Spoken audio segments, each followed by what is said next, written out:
November 5th, 2013, Pennington County Commission meeting to order. We'll stand for a moment of silent reflection and the Pledge of Allegiance led by Jessica. To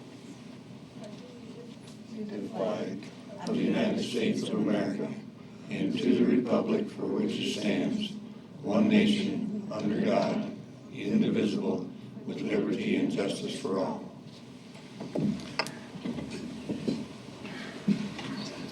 Thank you. Next item is to review and approve the agenda.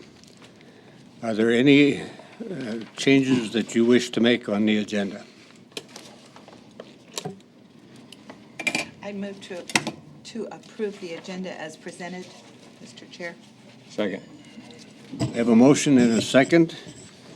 Any further discussion on approving the agenda? If not, those in favor of the motion say aye. Aye. Opposed? Motion carried.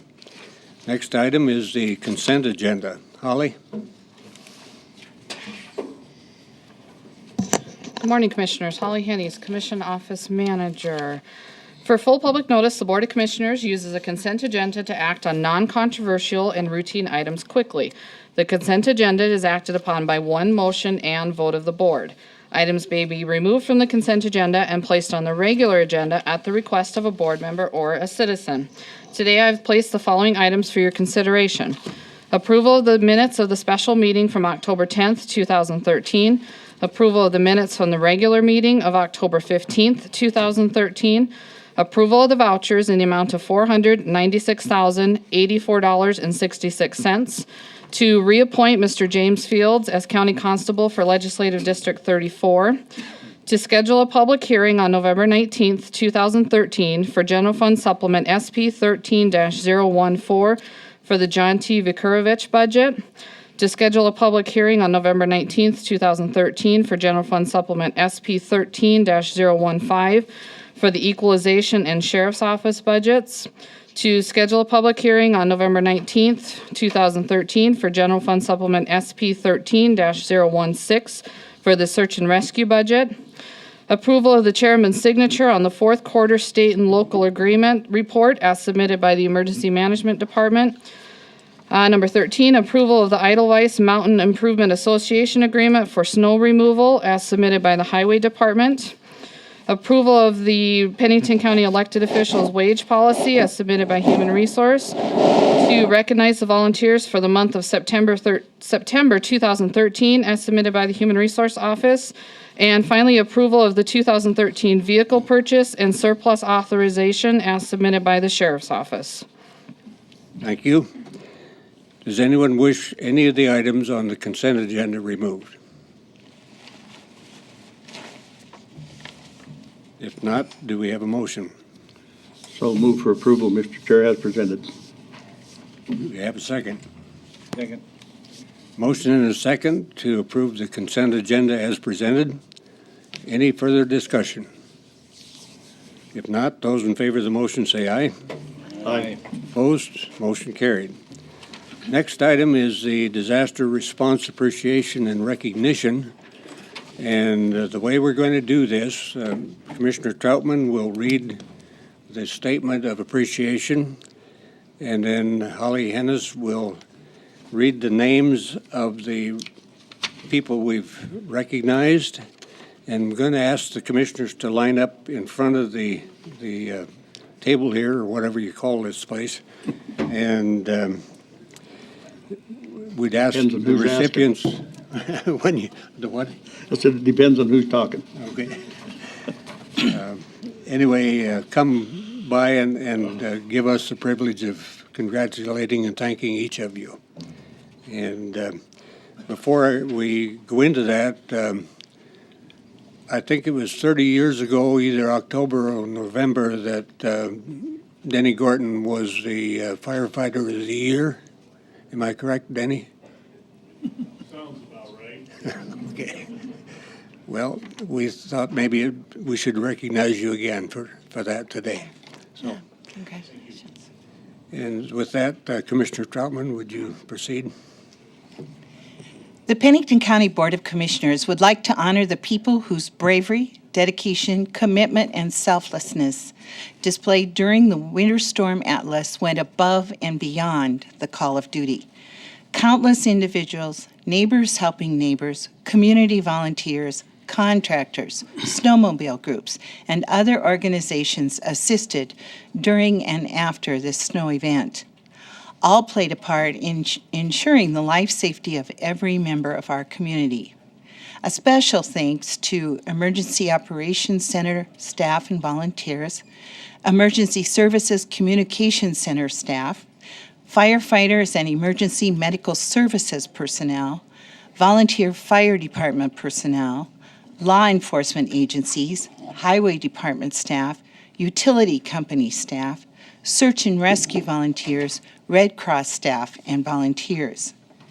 Your tireless effort, courage, and compassion are inspiring, and each of us is grateful to live in a community where individuals like you dedicate your lives to protecting and serving your fellow citizens. With deepest gratitude, we thank you. Thank you very much.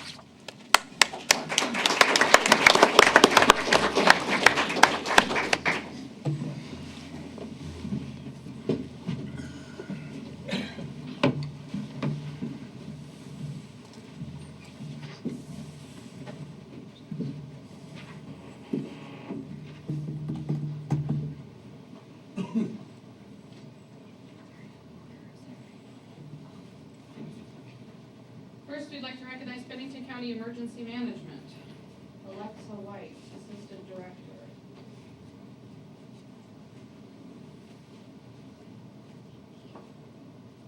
Next, Emergency Services Communications Center, Leanne Hollingshead, Director.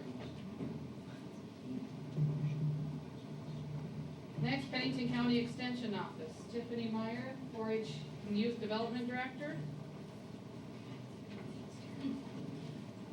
Pennington County Highway Department, Heini Junge, Superintendent. Pennington County Search and Rescue, Rick Lehman and Tammy? Maybe? Brian? They didn't make it. Pennington County Sheriff's Office, Sheriff Kevin Holmes, Captain Brian Miller. South Dakota Highway Patrol, Lieutenant Jason Beverly.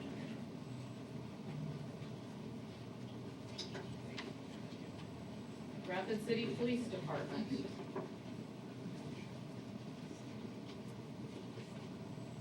Rapid City Fire Department.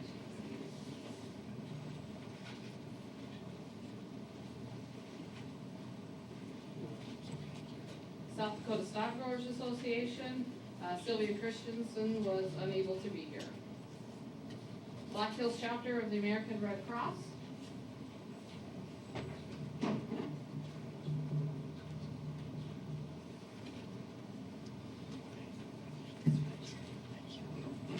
Black Hills Electric Co-op.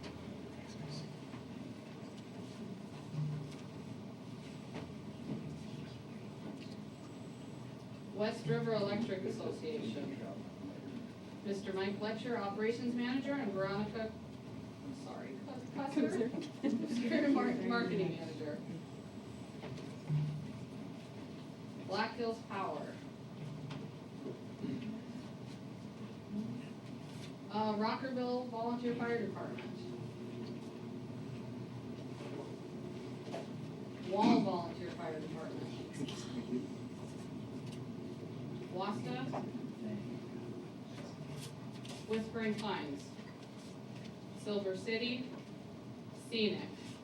Rapid Valley. Rochford. New Underwood. North Haines.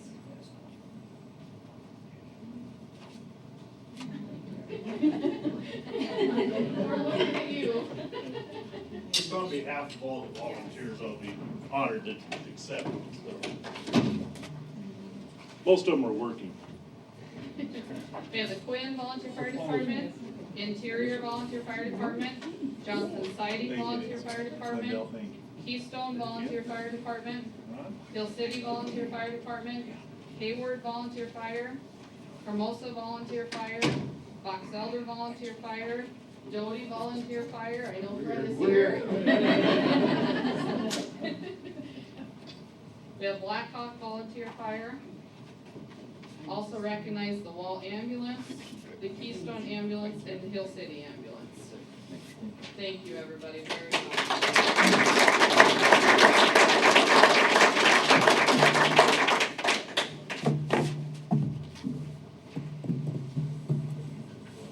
People better eat those rolls up there. much. Yes, help yourself.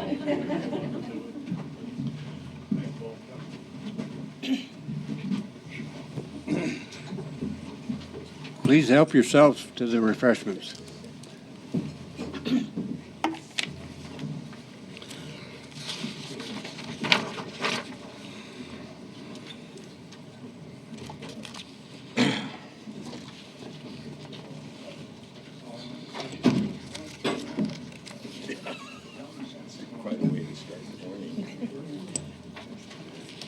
Thank you, Holly and Nancy.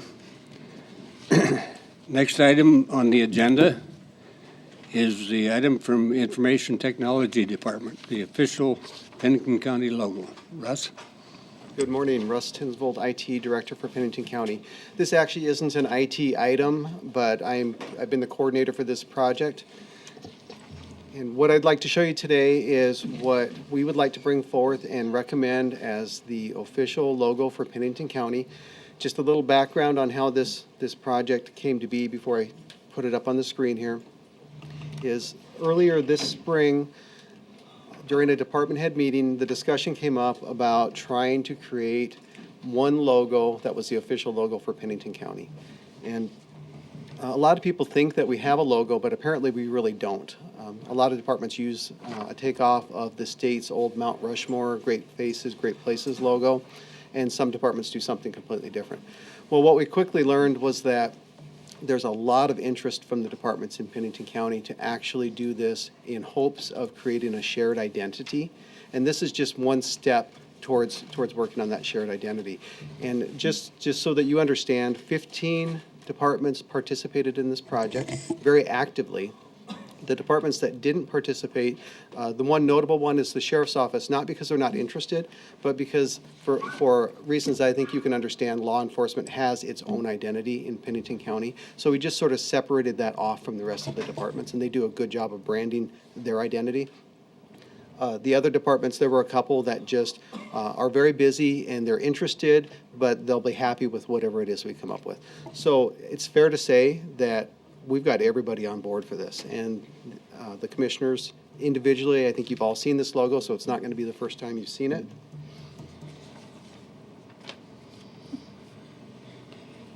So just a couple of words of explanation. If it's not apparent to anybody who's looking at this right now, the intent here is we're sharing our unique outline of Pennington County, because that is important to a lot of departments, and it's something that's very unique to us as a county. Symbolically, we're showing the Black Hills on the left and our prairies on the right, just to give you some sense of what's unique about Pennington County. We do have some unique geography. Down at the bottom, department names, and that'll just be changed out for each department, including the commissioners. So this is what we came up with. We did it with the help of several local design companies to make sure that we had professional designers involved in this process. And with that, I would just open it up for questions. Any comments or questions? I would just say, I think it looks nice. Good job. So thank you, and what I'm seeking here today is for you to consider making this the official Pennington County logo. Mr. Chair, I'd make a motion that we adopt this logo as the official Pennington County logo. Do we have a second? Second. Motion and a second to adopt the presentation as the official Pennington County logo. Any further discussion? Mr. Chair, Yes. we do have a few members of the public here other than just county employees that maybe we ought to ask their opinion of how we're going to brand their county. Any comments from the audience? One lady went. You what? One of the ladies in the audience went like this. I see. Mr. Chair, Well, if that's, it's appropriate, can I make one more comment that yes. I meant to say earlier?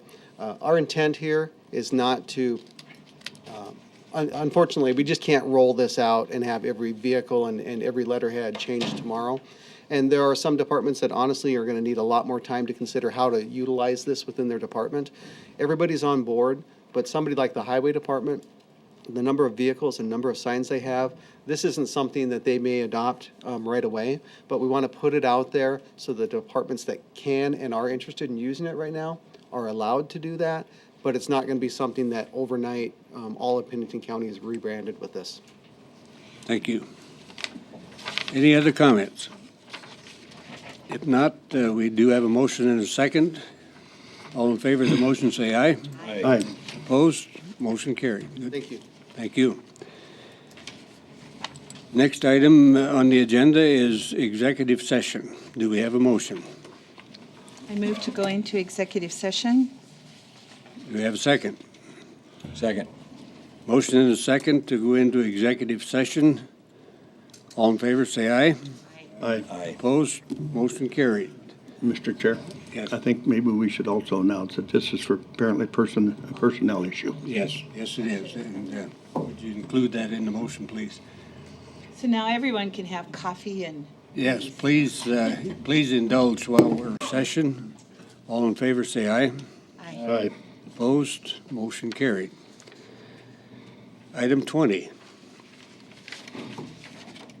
Criteria for classification of lands as agricultural and the county policies regarding principal use and timber management guidelines. And Commissioner Troutman, do you want to lead that discussion? The committee that was appointed in August has been working on these. One of the concerns that we had as a county is how to define principal use. And we have spent several meetings going over that. And what you have before you is the culmination of lots of discussion, review by legal equalization and members of the committee and the public. And we would like to submit this for adoption by the commission as our definition of the principal use.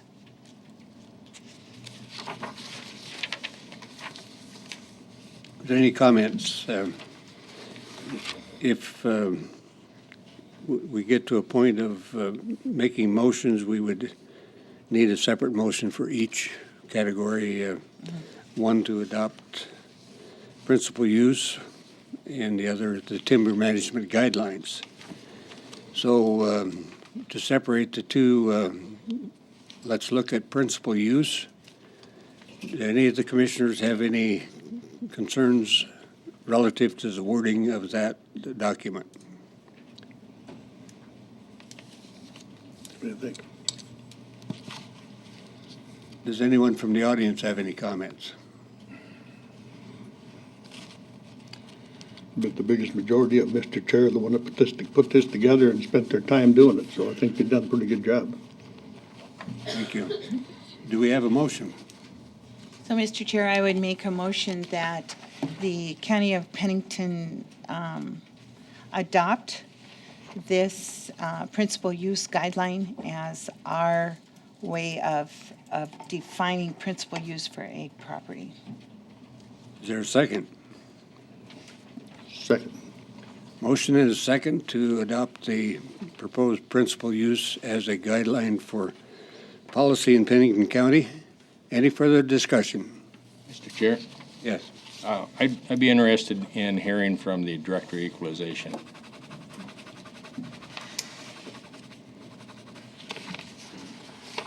Good morning, I'm Shannon Rittberger, Director of Equalization.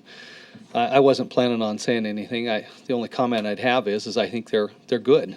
I think this is a good thing. The principal use as well as the timber, I can say the same for both. I think it'll assist my office by giving the county commission some guideline that we can go on into the future when the five of you might not be here or there's somebody else new. That will help, that consistency will help my office. I'm all in favor of it. Thank you. Thank you. Anyone else? We do have a motion and a second on principal use. All in favor of the motion, say aye. Aye. Opposed? Motion carried. Timber management. One of the difficulties in the list of agricultural uses is determining if a piece of property does indeed have timber as its ag purpose. The committee has worked extensively with the forest industry, the tree farms, trying to come up with a way that would help the county when they assess a property identify if the use on that property is truly for timber. And so we've developed a two-prong guideline. The first is that if a landowner wishes to use their property for timber and wants the ag classification, then what they will need to do in order to make things easier for everyone is provide a timber management plan so that we know that that landowner is truly managing that forest for the purpose of a timber product. Also, because the timber industry does not have a crop every single year, we needed a way to know if once the management plan was developed, if the landowner truly is working towards that goal of ultimately, maybe in 8 or 10 years, which is kind of the average in the Black Hills, of actually harvesting some of the forest. And so we have a second requirement, or not necessarily requirement, but certainly suggested action, that we would ask the landowner to provide for an inspection of the property in relation to the management plan that was originally filed with the county, and then there would be a form given to the Director of Equalization so that he knows that indeed the landowner is continuing to work towards a crop of timber in the future. So I really want to thank the forestry industry and the tree farms. They worked very hard on this and gave us wonderful guidance and are certainly willing to continue to help with this in the future. So, Does anyone have any questions or comments? Do we have a motion? I would move that that Pennington County adopt the timber management guidelines as presented in the booklet today. Do we have a second? I'll second the motion. Discussion.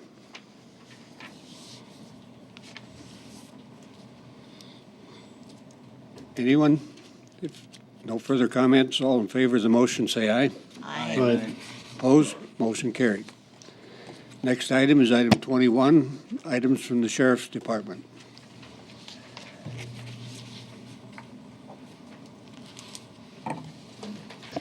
Good morning. Kevin Tone, Pennington County Sheriff. First, let me say thanks for the recognition for a bit worked Winter Storm Atlas. That was much appreciated, so thank you for that. The first items we have are for something we ran through the Compensation Committee. Currently in the county, there's a program manager that's a grade 18. We went to the Compensation Committee and asked to create a program manager 1 at an 8 or at a 16 and a program manager 2 at an 18, giving us the ability to bring somebody in at a lower level rather than somebody at an 18 and still be in an exempt position. And it was recommended for approval by the Compensation Committee. And really what it does, it just gives all departments, not just us, the flexibility to hire somebody at a lower pay scale than at an 18. Once I found out that it didn't involve any new FTEs, I'll make the motion to approve.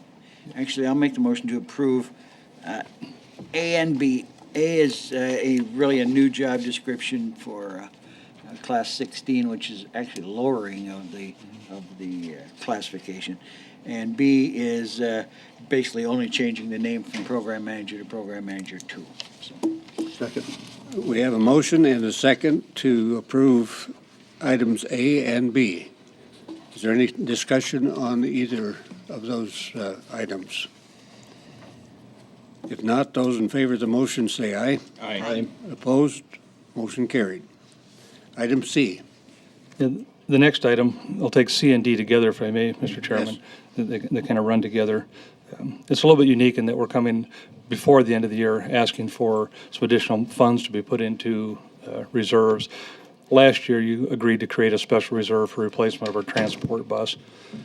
Just to refresh on what the transport bus is, and Sheriff Holloway at the time set this up and was very entrepreneurial for Pennington County, frankly, because it covers our cost of transporting our people to the state pen and oftentimes the state hospital. And what it's done is we've created a transportation system across the state. So every Tuesday and every Thursday, a bus leaves from Pennington County. We take West River prisoners, both from, could be state Department of Corrections, it could be Lawrence County, Meade County, whoever. And we have designated stops along the way. And we pick up prisoners going across the state to the east, and then we return the next day coming back from Sioux Falls. We bring prisoners back, and we do that run twice a week. So we literally are in the bus transportation business now. It's a little different when you ride on our bus. You got to wear handcuffs and shackles, so it's a little bit different than the buses you see going across the state, other buses. But it's a good system, and initially we thought we could stretch our bus out a little bit longer. But the old bus we want to replace has 920,000 miles on it, and we've replaced the engine and the transmission several times. And recently, our fleet manager come to us and said, "I know how long I can keep putting a Band-Aid on it."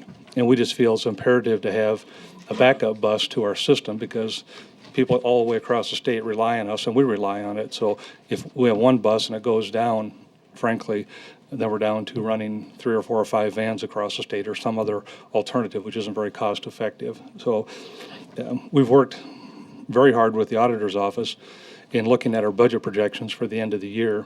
And we've had significant overcollections in the jail because we're housing federal prisoners, and our numbers are much higher than we had projected originally, close to the tune of $1 million. But you'll see one of the supplements for a couple $100,000, again, because our numbers were high. We had some overtime and stuff, so that ate into that $1 million. But there's easily $700,000 available in overcollected revenues and some unspent budgets. And we would like to take a chunk of that, $380,000, to put into that reserve that you created last year. And at the same time, in a separate motion, ask for permission to go ahead and advertise for the bus and accelerate our timeline, because it's a 6 to 8 month process to get the bus bid out and then get a bus delivered. So it's a fairly lengthy process. Just have concerns about the dependability of the bus with the 920,000 miles on it at this point, and wanted to move up that replacement cycle a little bit quicker. So I'd certainly stand for any questions. Any questions? Mr. Chair. Yes. This would be for the auditor.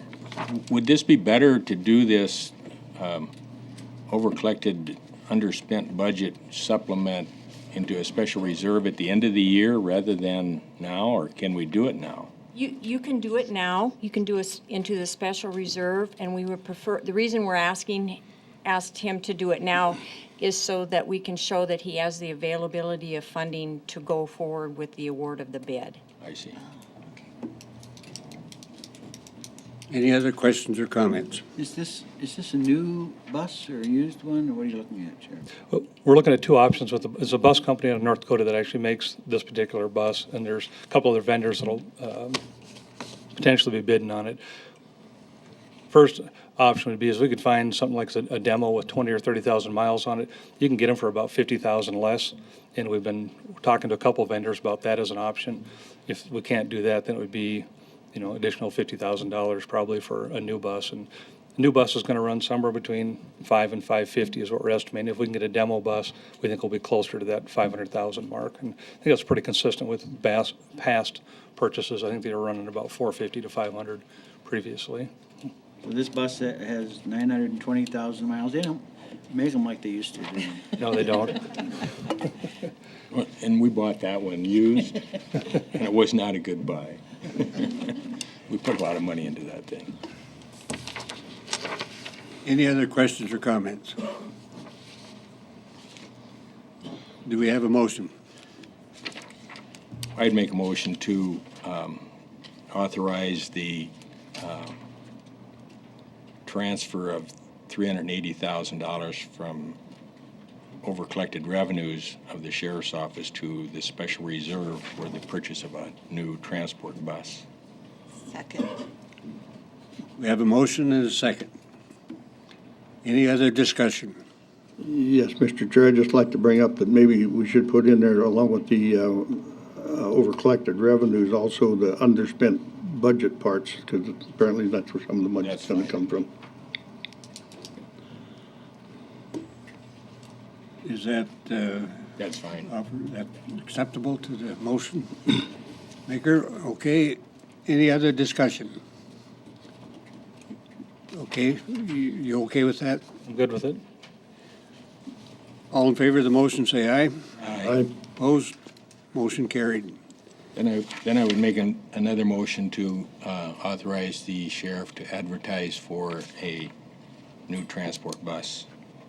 New or used, I guess. Is there a Gone second? both ways.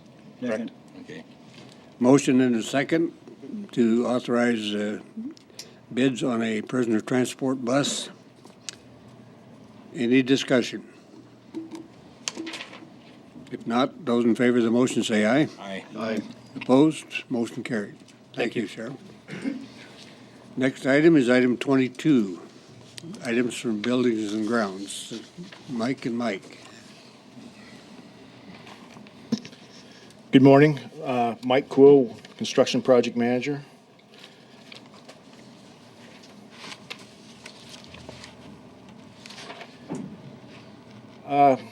As the commission's aware, we completed the parking structure addition project back in 2012. There have been a few outstanding items that we've been trying to work through with the contractor and with the architects. One of those items was a concern about the type of screws that were used to attach the plywood substrate that is behind the metal panels at the top of the building. There was some concern about the potential for corrosion on those with those fasteners. So we've been looking at options about how we might deal with this and whether the contractor could provide any documentation that there was not an issue with them. He hasn't been able to do that, so he has offered to provide a warranty for 5 years to guard against any potential issues there with the corrosion on these screws.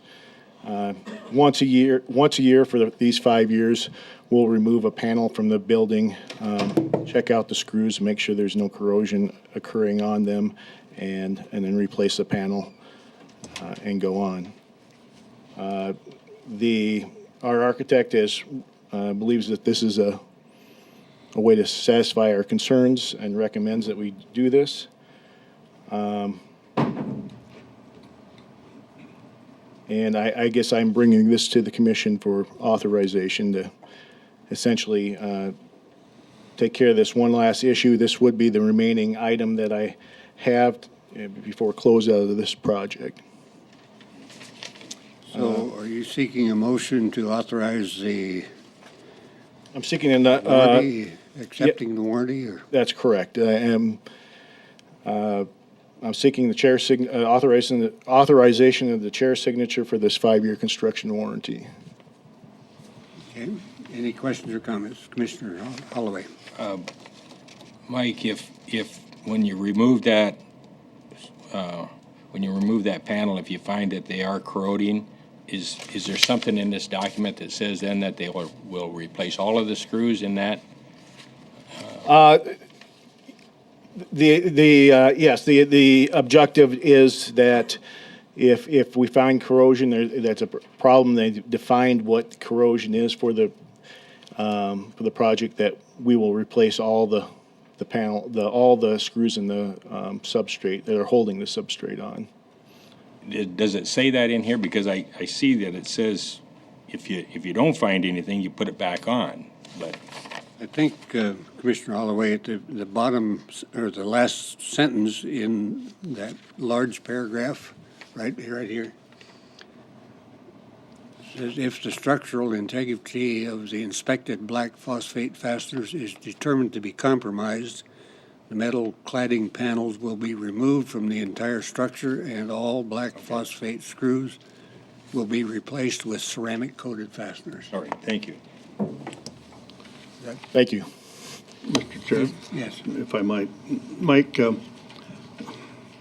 rather than mess around and looking at these every year for 5 years and worrying about the fasteners starting to corrode, why wouldn't we just do it now and do it right the first time around? Wouldn't have to worry about it for 5 years. It's a matter, we're not sure that there's an issue there at all, and the contractor does not believe it would be fair that he has to replace the screws if there is not an issue on the project. So how do we prove that there is an issue? I mean, we might have a little bit of corrosion. Is the judge going to be the final determination that this is a corroded screw, or is this something different than that? Well, they have defined what they consider a corroded screw in this warranty as well. And we will observe if there is an issue, then we'd go ahead and take them all off and replace them. But what we've been told is that it's not likely that there's going to be any issues as long as the plywood and the screws remain dry, and the cladding system is designed to hold out water. Who was the engineer that approved these type of screws to start with in the plans? How did that happen? They were not approved in the documentation or by anybody. We actually recognized the issue when some panels blew off of the building last October, and went up and were doing an inspection and realized that they had used these black phosphate screws instead of a stainless steel screw. Was there any corrosion on them when the panels blew off? No. The cause of the blow off was all related to the fastening of the panels, the way they were fastened themselves to that plywood substrate. The plywood substrate, there were no issues with it. Has anybody determined what the uptick in the cost would be to put the ceramic screws in now and for a change order, or has anybody looked at that, or is it? We have not looked at what that cost would be. Our approach to this has been that this is something that we wanted the contractor to bring a solution to us for it, and this is something that the architects and engineers have looked at and are supportive of doing.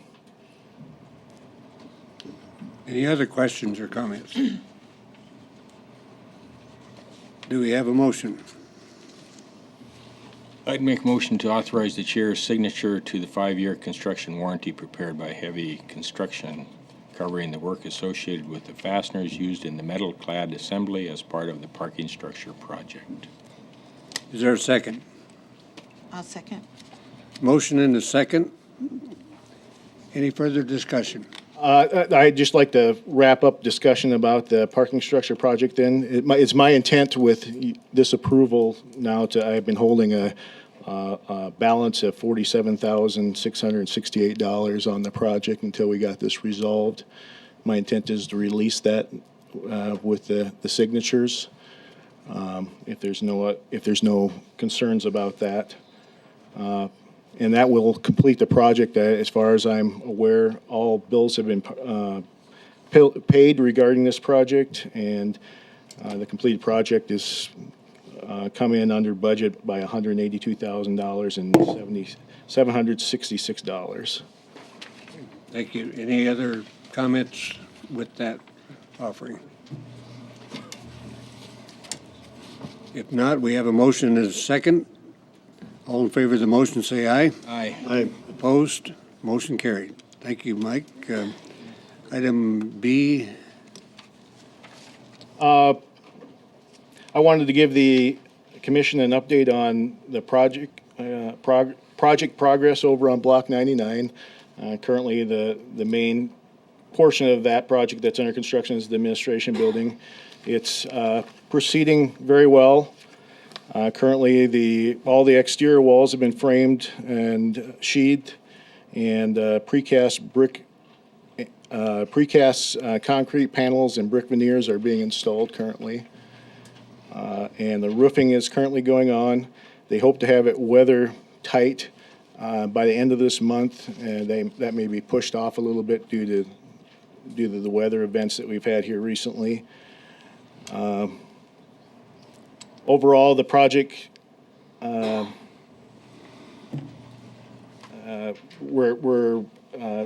project remains under budget, and we continue to be happy with the quality of the work on the project. And I also brought just an updated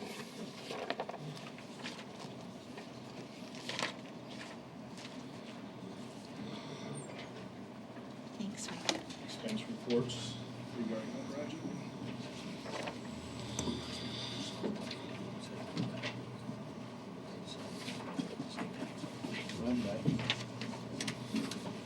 I wonder if they say.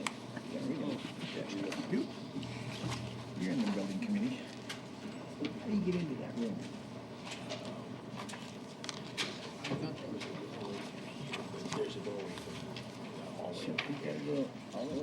What this sheet is covering is primarily is just the Block 99 construction work right now. You'll note in the yellow bands essentially that there's about the fourth number over is the expenditures to date, and then after that's about the percentage of the budget that's used. So under site work, we've spent about $1.2 million. It's at about 58.3% as far as spending of the budget. If I go to the next page, the administration building, where most of the work is currently focused, we've spent about $6.9 million, or about 42% of our budget so far. And overall, in regard to these projects, we've spent about $23 million. That would include the addition to the parking structure.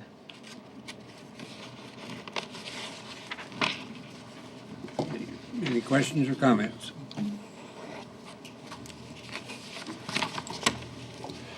Okay, proceed if you will. Then I have one other item.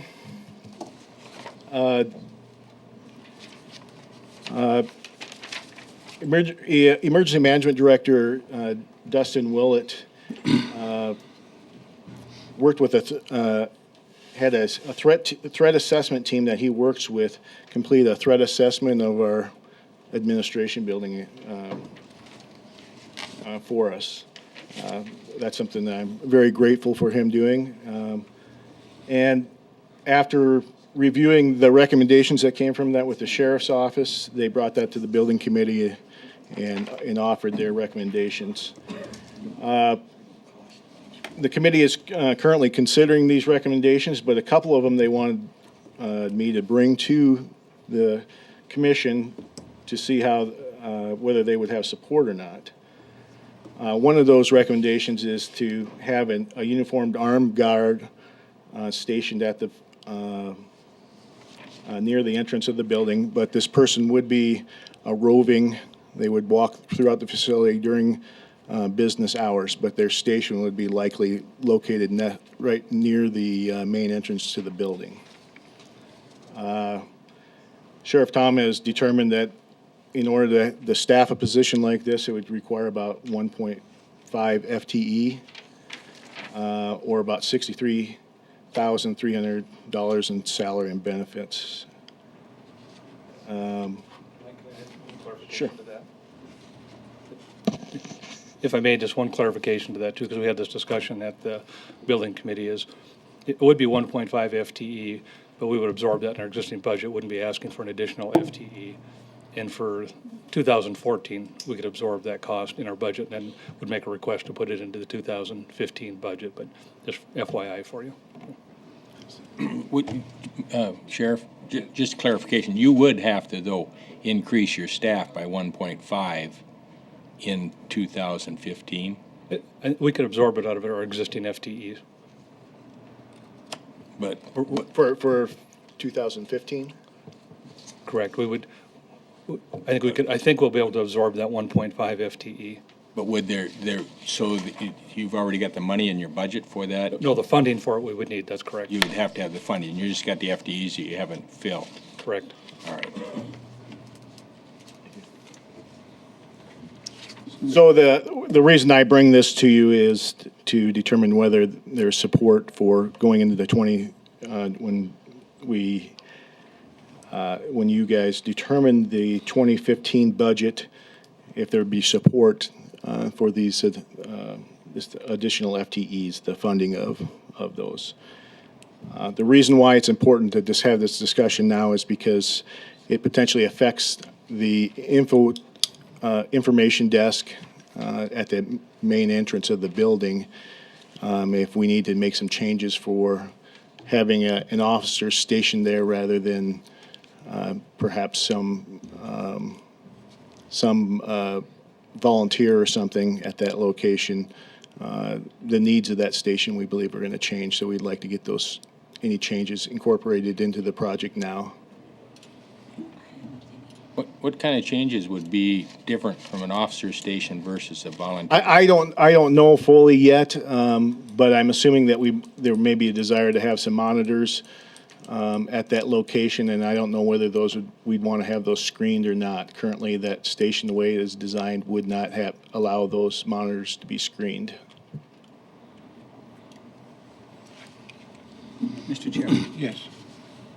as probably the commissioner who is most likely to be shot from the last couple months, I don't need armed security guards to protect me, but I would like to hear from Janet, because she's probably the one department that may need to. And see what she thinks about security. I can tell you, yes, some of my employees are concerned about security in the new building because they are used to having security here. And the fact of the matter is, we have a lot of people that come up there that are very distraught and very angry, and they do threaten the employees. I'm not saying that we need to put in security that you have to walk through, but I do think it would be nice to have a deputy in that building that we could rely on if something happened. Thank you. Any other comments or questions? In terms of, do you need a decision today about this? I don't issue, know that I need a decision about whether those would be funded. I guess what I'm looking for is it likely, or some type of indication if there's support for a position like this in the building, so that I can determine whether we need to make any kind of changes at that station at the front of the building. Are you comfortable if we say, let us think about it? Mr. Chair, I've got a suggestion. Yes. Why don't you build this workstation to accommodate a law enforcement officer, but if the board decides not to put an armed officer over there, that volunteer could work out of the same space. I mean, that way you'd have both. The commission could have both options at that time. Okay. So if you just set it up so that whatever needs to be done to make it work for an officer, it would be there. And if the board decides not to put an officer there, then we can have a volunteer sitting in there. Would that work? That works from my side of, as far as determining what needs to be done for the building to accommodate a position like this. I don't know if that will fully give department heads, maybe that like Janet, that have concerns about security in the new building, if that Well, we got addresses her between now and when we moved into that building to make that decision, and frankly, we'll be working on the 2015 budget prior to moving into that building. So the sheriff will probably, you know, he'll be bringing that as part of his budget, and if the board approves it, then it'll be in there. If they don't approve it, then I guess we know where it stands. Okay. Does that work for you, Janet? Further, Mike? That's your motion? I don't believe that I need a motion with my understanding that that's something that is understood to be reasonable. And so if you're just looking at suggestions, I agree with Commissioner Holloway. And as far as the second part, I thought it was silly that the city was going to build a partial wall, and I sure don't want one in our new place either. I mean, it doesn't do anything. And it probably doesn't cost much money either, but. Mr. Chair, Yes. I agree with Commissioner Holloway on this particular item, and I know that there's some of the employees out there, some of the department heads that have a little problem with security, thinking that we may need security in that building. I think probably down the road someplace, we might need security in that building also. And I know there's some citizen groups that are scattering threats around and try to make people uncomfortable and bothering employees at a continuing basis. And frankly, I think that's ridiculous, but I look at it this way. If they want me, they can find me in the parking lot at any time or downtown on Main Street. But I can guarantee you this, when they come, they better make it right the first time. So I think he's right. I think build it to accommodate, and then Okay. we'll look at it later. Anything else, Mike? Just so that I understand that the partial height separation wall within the commission space is not desired. Not by me, but these four. I don't agree with it. All right? Do you want a motion? No, I do Mike? not need a motion. Certainly, the partial wall can go in at any time. I mean, commission boards down the road can, Otherwise, the configuration looks to me like it's going to be about what it is here. A step up, podium. Well, I think the partial wall will keep the little kids out, but Okay, does that cover everything, Mike? Yes, it does. Thank you very much. We need a motion to go into a Board of Adjustment. hey, we're right on time, 8:30. We have a second? Second. Motion and a second to convene as a Board of Adjustment. All in favor, say aye. Right. Opposed, motion carried. John? Good morning, Mr. Chair, fellow commissioners. What we have before us today is a request for variance VA 1313 to reduce the minimum required You parking. are- I'm you are- sorry. PJ Conover, relatively new Assistant Director, Planning and Zoning Department. Get you trained right here. What we have before us is a request for variance VA 1313 to reduce the minimum required parking spaces for a retail area from 36 to 30 spots for a proposed Dollar General store. The store will be located at the intersection of East Highway 44 and Longview Road. According to our ordinance, section 310A9Z, we would require one parking space per every 200 square feet of retail space. Our numbers worked out to be required 36 minimum parking spaces. This variance request was routed through the interdepartmental review process. One item of note came up from the South Dakota Department of Transportation where they stated that they would wish the access to the store to be moved further north. But this variance is about parking spaces and not about access points. But it is of note because if they were to move their access to a different area on the property, it may change the available parking land for available parking spaces. If we have a strip application of our zoning ordinance, again, we would require 36 parking spaces. The proposed lot is restricted due to Murphy Ditch, and it appears that additional land could have been purchased from the landowner prior to this date. Granting of the proposed ordinance variance request is not in harmony with the intent of the zoning ordinance. The site plan submitted by the applicant shows approximately 80 feet from the right-of-way to the first parking space, and it appears that an additional 6 spaces could fit within that location. The applicant has submitted a letter justifying their request based on 10,000 stores nationwide. According to their numbers, they show that they would need at a maximum peak of time of 24 parking spaces, but they did bump it up to 30, but it does still not meet our minimum requirement of 36. If the county grants variance VA 13 to reduce the number of parking spaces provided from 36 to 30, staff does not foresee a need for any conditions. That would be my motion. To grant the variance. Second. Motion and a second. Any discussion? Mr. Chair, I do have a concern about that location, and I agree that with the DOT's concerns. And so it seems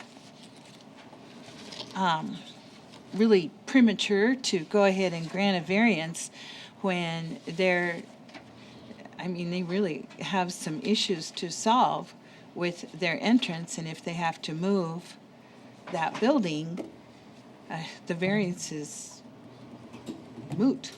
And I just think it's premature to do that, to grant this variance at this point. So I'll vote against it, because I do believe, being familiar with that area, that the DOT has a very valid concern, and that should be addressed. Any other comments? So are you seeing something more from the Department of Transportation than I'm seeing here? They want them to move their entrance. But they don't give any justification for it that I seen. Do you have anything else up here on the board? Just the maps and some pictures of the site, but this is the site plan. Mm-hmm. And Right now, they got the driveway coming out right there. Yeah.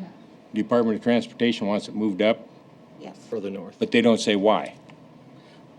Stacking room, Stacking room for what? turn. Our highway superintendent seems to have something on his mind. Well, originally, that was our comment. We did not like the location of the driveway. We wanted it moved farther away from the intersection, just for, we have a concern for stacking, because as people are turning, if we have 4 or 5 cars wanting to turn into Dollar General, it will back traffic up on 44. We've talked to the city of Rapid City. We've researched all the requirements, the South Dakota codified laws, and we cannot find anything to hang our hat on to say the approach cannot be there. Even though we have concerns in the future, there's nothing, as Don said, there's no justification to say absolutely it may be a problem. The only thing we did find out, if they ever signalize that intersection, put a signal up, then the driveway is too close. But right now, at the current condition, without a signal, the driveway will fit there. We wanted them to move the driveway to the existing one to that property, but they did not purchase enough. And you can see it, just the black outline, you can see the other approach, that the existing one there. And I even visited with the landowner, and he said he didn't want to give up that approach to the rest of the property. So anyway, I could not find anything to hang my hat on that says the approach is too close at this time. The only time it would be a issue is when they decide to signalize that intersection. So that's the information I have for you. Heidi, if I may, are there any parameters for saying that if you exit on that access, right turn only? In other words, making everybody that leaves there turn to the right instead of trying to turn to the left? We could, but then we'd have to probably install an island or something, because people won't honor the sign. They're still going to shoot across. I don't have so much concern of people exiting the lot. It's the people trying to enter. If you get, and I think it's 5 vehicles, if you have 5 vehicles trying to enter that building as the people are making a left turn onto 44, we're gonna back traffic up to the into the turning lane on 44. But, they've provided a lot of documentation to say that that's not an issue. They don't have that type of traffic volume even at their peak hours. So, like I say, we investigated this and thoroughly looked at it and could not find any justification to force them to move the driveway farther away. And frankly, for them to move the driveway further to the northeast, they'd have to buy additional land to make that work. Yeah, because if they move it farther up around the curve, now they're getting too close to the existing one. So now all of a sudden we have two driveways too close together. So it's just a tough situation. What does the planning department recommend? I mean, is there negotiations between Department of Transportation and the owner that should take place, or? You know, staff doesn't make a formal recommendation on variances.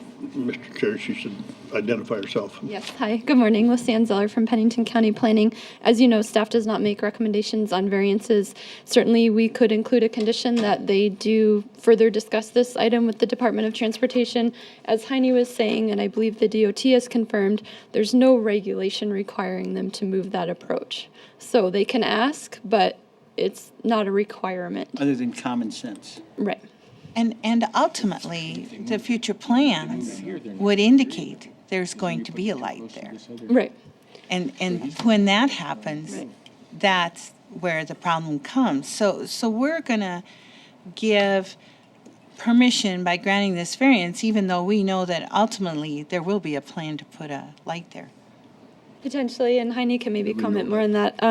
I guess this is interesting because really what they're requesting is just the parking. If they installed the appropriate amount of parking, you wouldn't even see this in front of you. They would come in for a building permit, get an approach permit from the county highway department, which Heine's telling you that he would have to sign off on, and this wouldn't even be before you. So I agree that it makes sense that they use common sense and discuss that further, but the parking issue is sort of separate in that.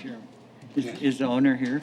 I don't believe so. I think they were planning to be here, and I wonder if the weather didn't hold. My question then would be, I'm going to vote no, and I think Nancy's going to vote no, so this is going to go down. Or we can have a substitute motion to continue it. Right. And I guess I don't have a preference with the applicant not being here. It makes no difference to us. Certainly, it can be continued, and I do believe they were planning to be here today, but I'm guessing the weather held them up. Can you explain anything on these pictures up here, the ones you have about on-site, that where this is all going to be and what the? In terms of just the site plan here? No, I'm talking about the other pictures that you have. That site plan could be anywhere in the state of South Dakota, but. Yeah. Frankly, if they move this, here's a driveway right here. If they move that driveway. This is at the corner there of East 44. Which they could do. Which is where the store will be located. I think maybe if I pull up a closer aerial on Rapid Map, we'll have a better view of They this. could put parking all down in here then, but then everybody's gonna bitch at them because they're too close to this other driveway. They just don't have a good location. It's a great location for traffic, for a store. I'm not sure about this. So I'll use my pointer here, but this is the property that we're on here. Oh, It was. it was the property. Actually, for some reason, this makes that do that, so I will point it out.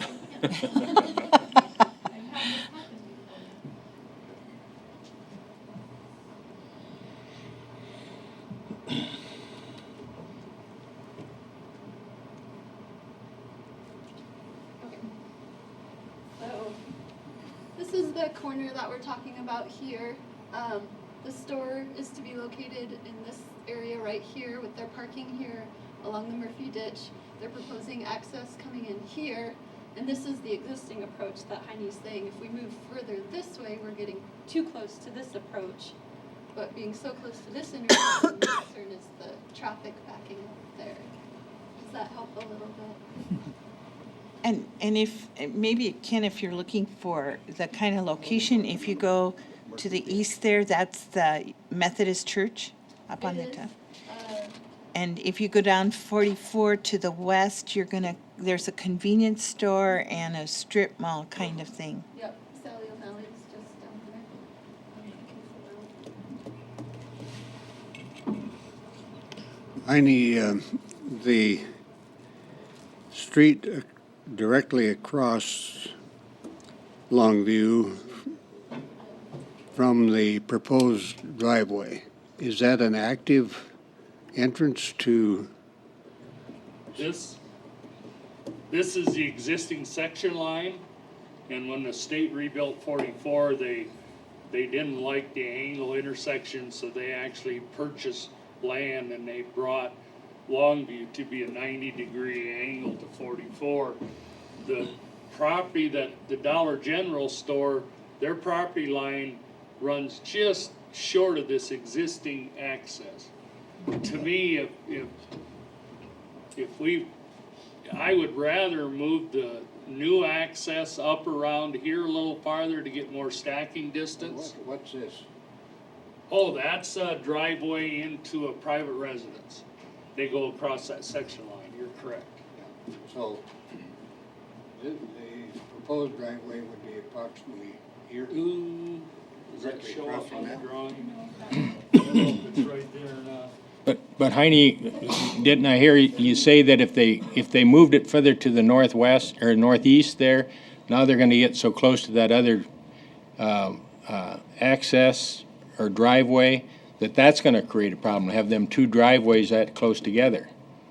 I'd rather see, here's the existing driveway. Right. I'd rather see a problem between these two driveways than having this approach. But I couldn't find any justification to hang my hat on to say this is why we need you. But if you put a condition on there that I don't know if you can, planning and zoning, you can put a condition on there that they have to relocate the existing access, or I don't know. I can issue them an approach permit. I really don't want to, but I don't have any way to deny it where they're proposing it. Well, I know on some of these before, where they were turning off of a busy road, we required them to put a stacking lane in. Is there room there to put a stacking lane in?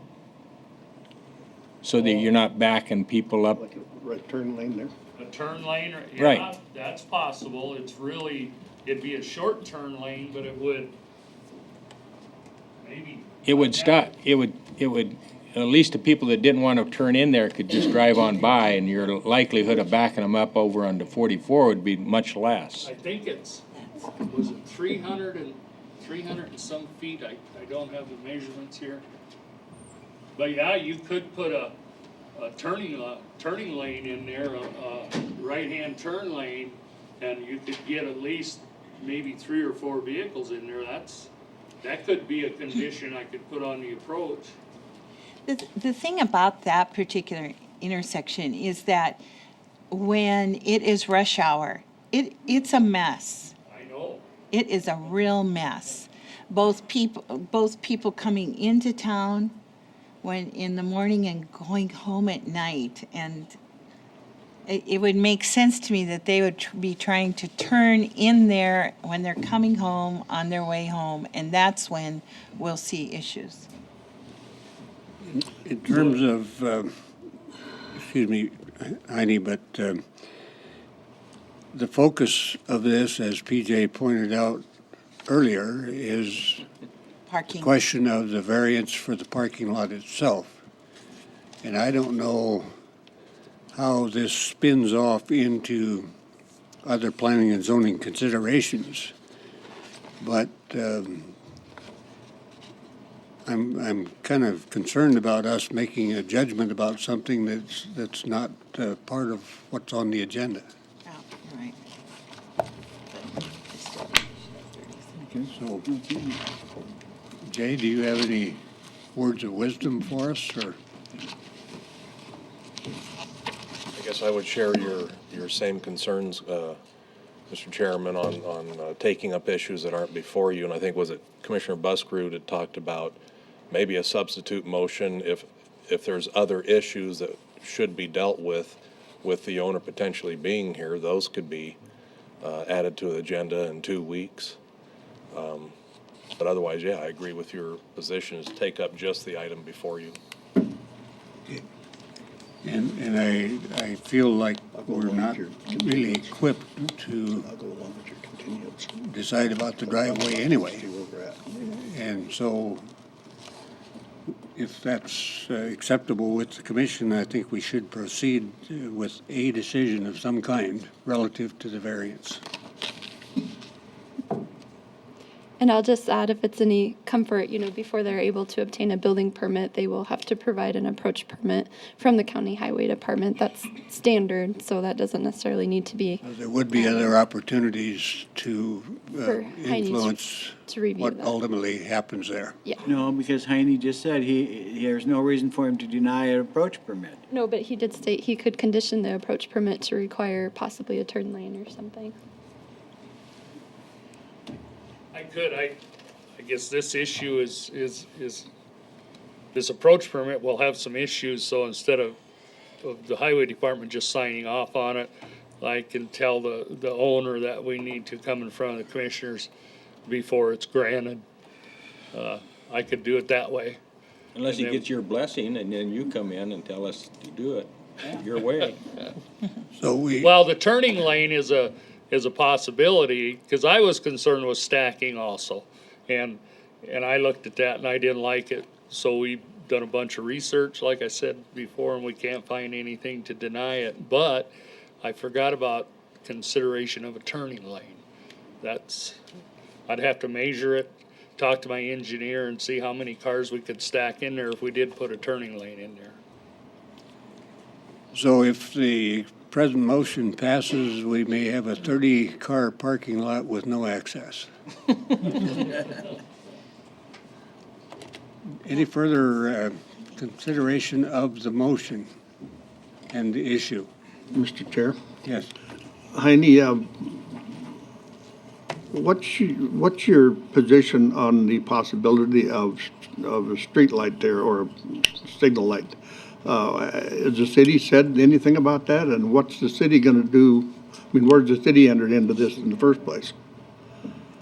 I believe it's going to be a state of South Dakota issue, because Highway 44 is maintained by the state. Right. And the state would make the ultimate decision when and if a street light is required. Have they said anything about it at all in conversation of this No. project? Not on this intersection.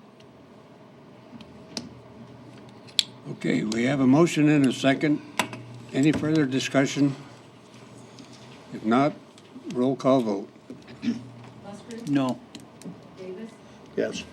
Holloway? Yes. Troutman? No. Peterson? Yes. Motion carried. No, it didn't. No, it didn't. Oh, Failed 3-2. I misunderstood your vote. I'm sorry. No. It has to be four yeah. votes, yeah. Okay, next item on the agenda, and thank you, PJ. You're welcome. You're still in as a Board of Adjustment. Motion to come out of the Board of Adjustment. Second. We have a motion and a second to adjourn the Board of Adjustment. All in favor, say aye. Aye. Opposed, motion carried. Item 24, Emergency Services Communication Center. Good morning, Leanne Hollenshed, Emergency Services Communications. I have two items this morning that are related. Leanne? Yes. Oh, mic down. There you Sorry, go. is that better? Okay.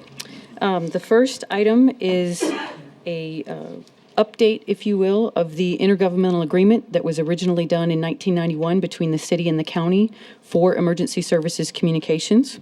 And that is rewritten as a joint powers agreement between the city and the county. And it goes hand in hand with the second document, which is a joint powers agreement between the city, the county, and the state of South Dakota for dispatch services for the state for the western third of South Dakota. The updated agreement between the city and the county incorporates the new relationship with the state and adds the state to our users board.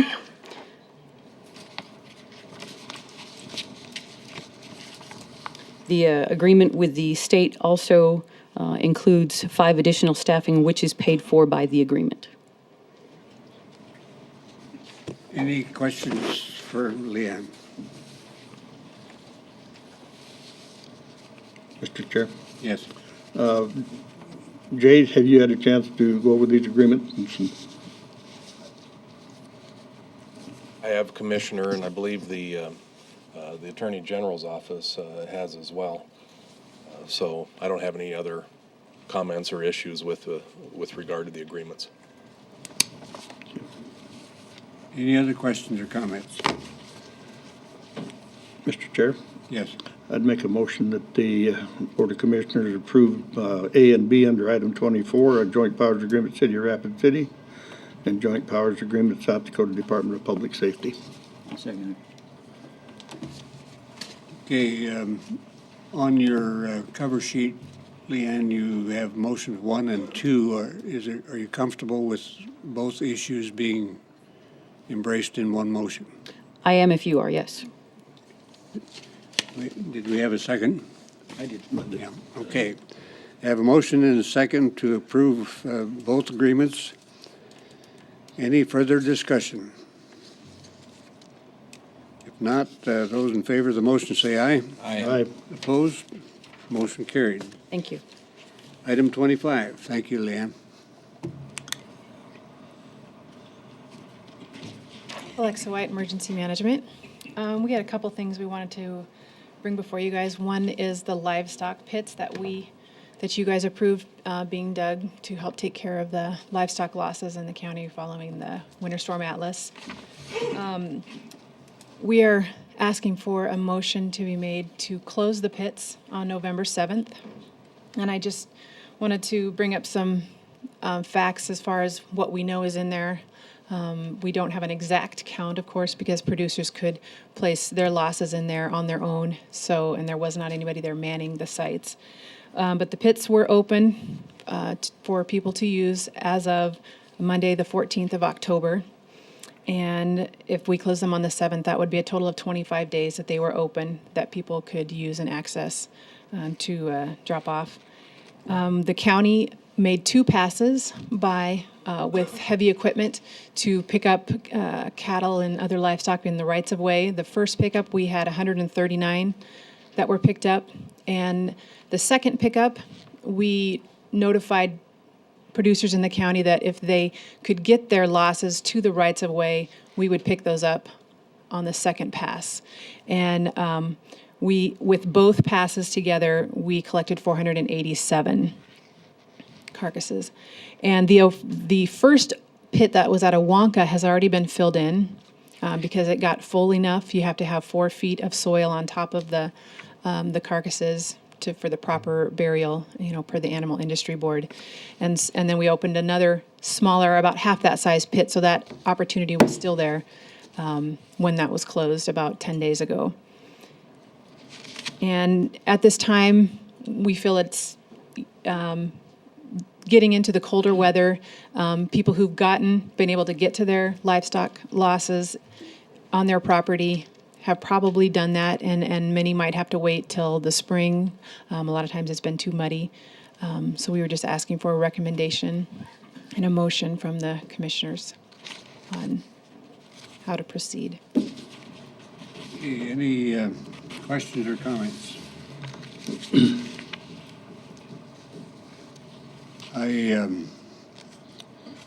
I know that at the different meetings, there was concern about removal of dead livestock from public lands and some of the restrictions surrounding that in terms of mobilized vehicles being off the trails and that sort of thing. I guess the only thought I would have relative to this is how the word would be disseminated that the pits were going to be closed by the 7th or on the 7th. In anticipation of you making a decision today to close the pits.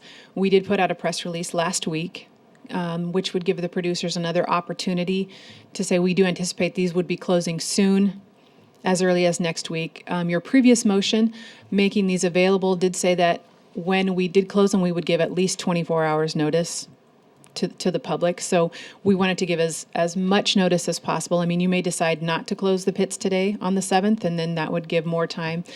We could assign a date that they will close. It doesn't have to be the 7th. If you feel that you want to have a little bit more time to, allow the producers that opportunity. With the weather today and so on, it may complicate some of that. So the logistics of a date for closing, is there anything critical surrounding the 7th as opposed to waiting another week? Not necessarily, just that we need to align the heavy equipment operators who would be taking care of that to make sure it fits within their schedule, which is why we were trying to figure out if this week sometime would be good. So right now, their schedule is available to take care of it on the 7th. If you should decide to do it the following week, that probably would be okay with them. We would just have to reconfirm the time frame that they can still do that, if you want to give more notice. Mr. Chairman, Yeah. considering that we've had some colder weather, which I think is probably a major thing in this, I would make the motion that we close the last pit on November 14th or soon thereafter as the equipment is available. That gives them another week. Is there a second? Second. We have a motion and a second to close the pits on the 14th, if conditions call for that. Okay. Any further discussion relative to that motion?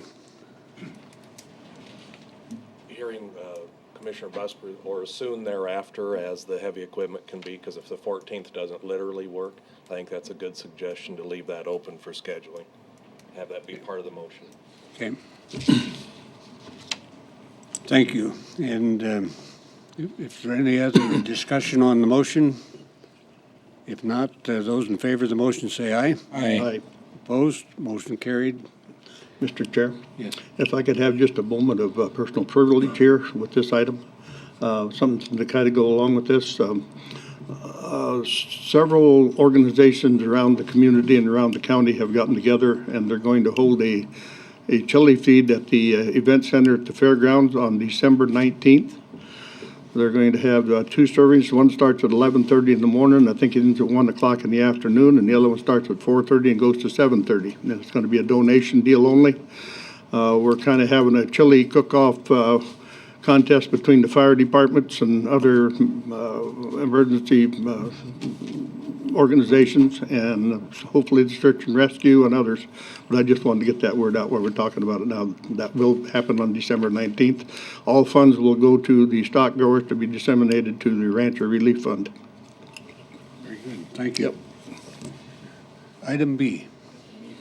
The other item in relation to Winter Storm Atlas is the debris removal that has been occurring here in the city of Rapid City, but has caused a lot of questions out in the county. And there's a lot of county residents who have been stacking up their debris on their curb, thinking that the county is going to make a decision to do a curbside pickup. So we wanted to bring that forward for discussion to see what your guys' thoughts were. Our recommendation would be not to do a curbside pickup in the county, because if you do it for one portion of the county, you've got to do it for all of the county.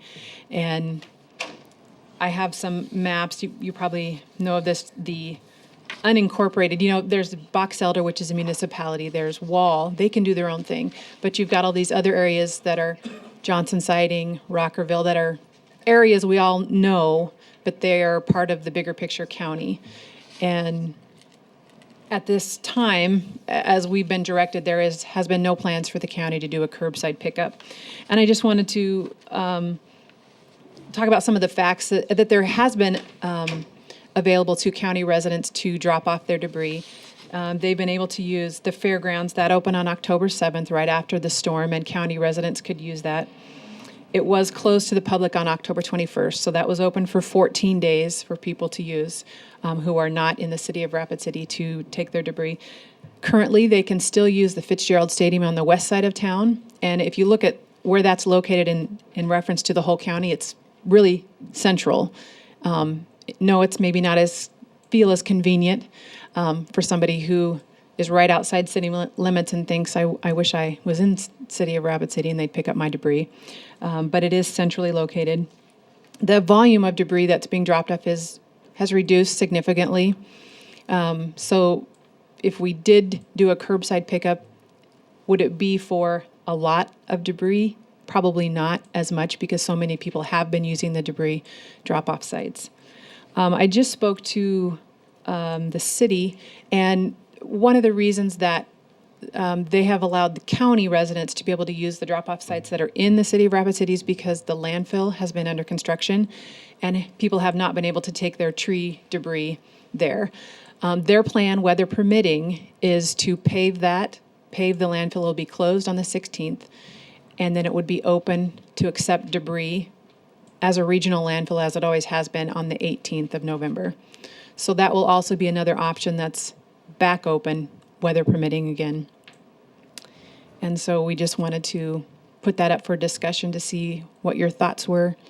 If that's still the stance that we want to keep, that we're not going to be having curbside pickup, or... What's your thoughts? Mr. Chair, Yes. I have to agree with Commissioner Buskerud in his statement here a couple of weeks ago that if you do it for one, you have to do it for all. And I'm not sure that the county coffers can sustain that situation at this time. I know there's a tremendous amount of people in my area that are hauling this in themselves. I have probably at least 10 or 12 ton that's going to have to be moved, and some after that, so. Just a map of the county that shows Mr. Chairman. Yes. I'm somewhat encouraged that they're finally going to open the regional landfill to allow it, because otherwise you're kind of caught between a rock and a hard place. Thank you, Commissioner Davis, for bringing my name up again in another controversial issue. But I put mine with it. That map I provided you just shows, obviously, the county and what the unincorporated areas kind of are and how many residents there is. And obviously, the largest number is in Rapid Valley. And that is where we've had a lot of complaints coming to our office, or roundabout sort of way, that they don't want to have to drive, to the west side of town. But truly, it is a free thing that they get to use. And right now, the city of Rapid City is picking up the bill for taking care of that debris. They just have to get it there. This, I certainly would not want to be considered making an official statement, but I have heard that the shredded vegetation will be accepted by the cement plant for land reclamation. And if that's valid and true, then I would recommend that the city and your office, the county, explore the possibility of, once you get the fairgrounds cleaned up, the Civic Center parking lot, and Fitzgerald Field, that instead of inviting that debris to the landfill, that a shredder be set up at a cement plant location that would be a collection point to kind of take care of the tail end of this thing and serve two purposes. It would be ground and on the spot where it would be used, and secondly, you wouldn't have to load it twice. That would be a good solution if we could make that work, and we can certainly look into that. Heine, do you have any input on this issue?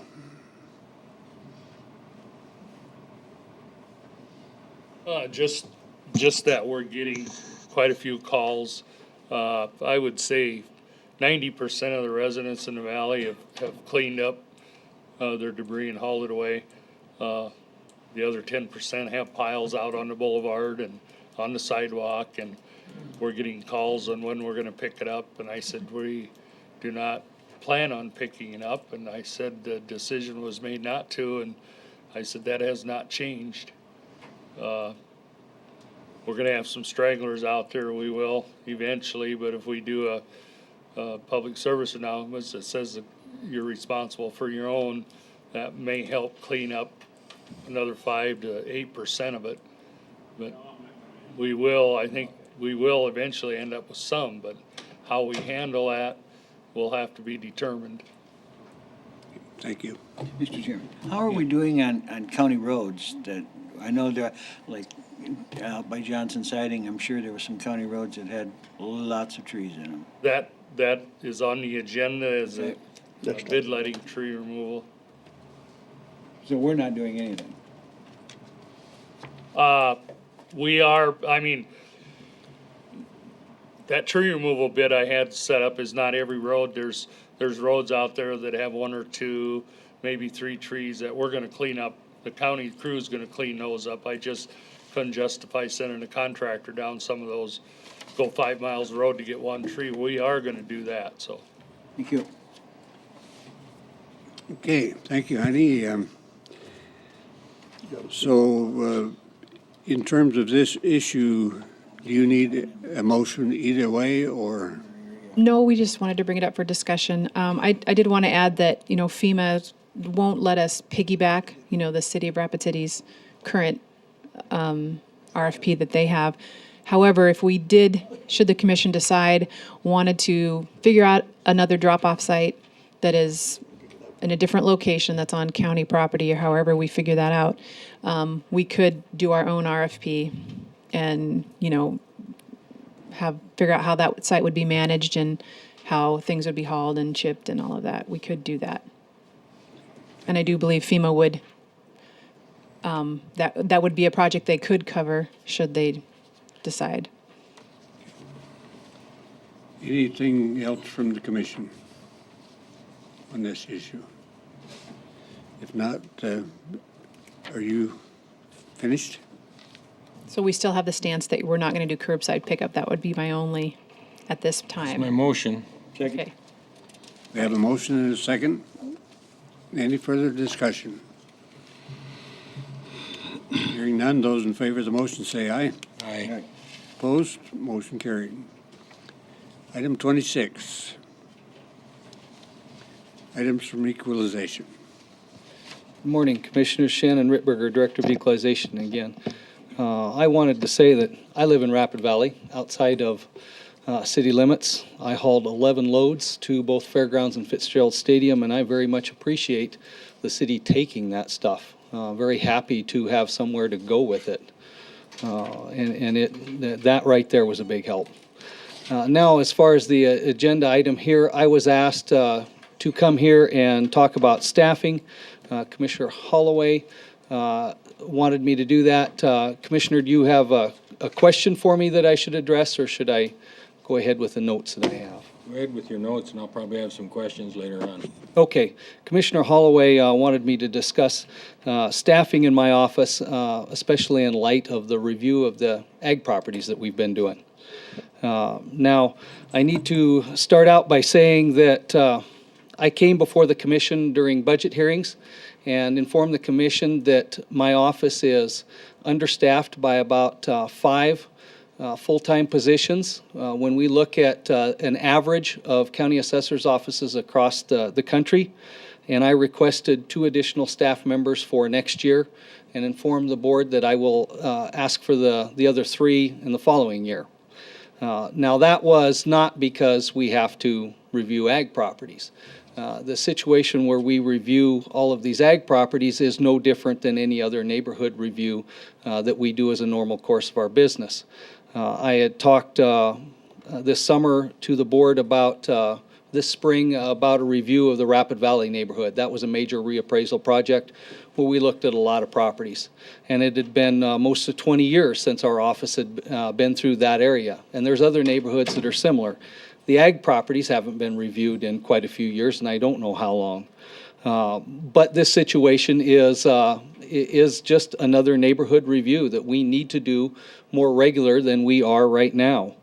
The additional staff that I've requested for next year and will the following year will get us up to a point where we are reviewing our properties, ag or non-ag, more often than we are now, and up to a standard where we have an acceptable level of accuracy. Excuse me. As I said, I've requested 2 additional staff members in the budget for next year. I don't have offices for them. I told you that at budget hearings, but I will find somewhere to put them, and in a short time, we're going to move into our new office, and then we will have space. So it'll be a short inconvenience. And I plan to be back in 2015 asking for additional staff. Mr. Chair. Well, one of the things I was trying to get at is how do you have your staff assigned to take care of the ag property? Because one of the things we heard was that it seemed that we were not getting out, looking at these on a real regular basis. So how do you have your staff assigned now to take care of that ag issue, and what is it going to be in the future?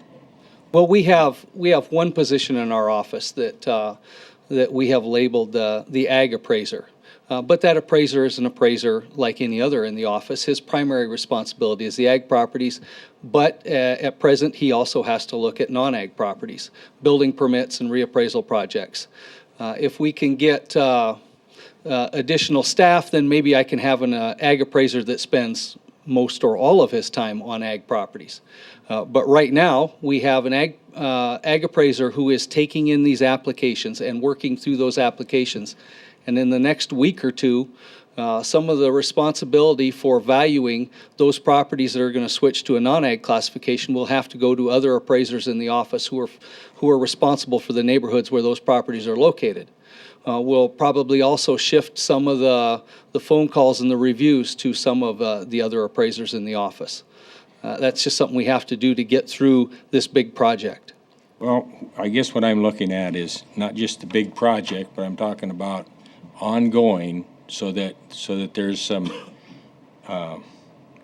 equitable appraisers or appraisals coming out of the equalization office, so that we're not overtaxing some people and undertaxing other ones. And so you say, maybe I can have one person assigned to ag.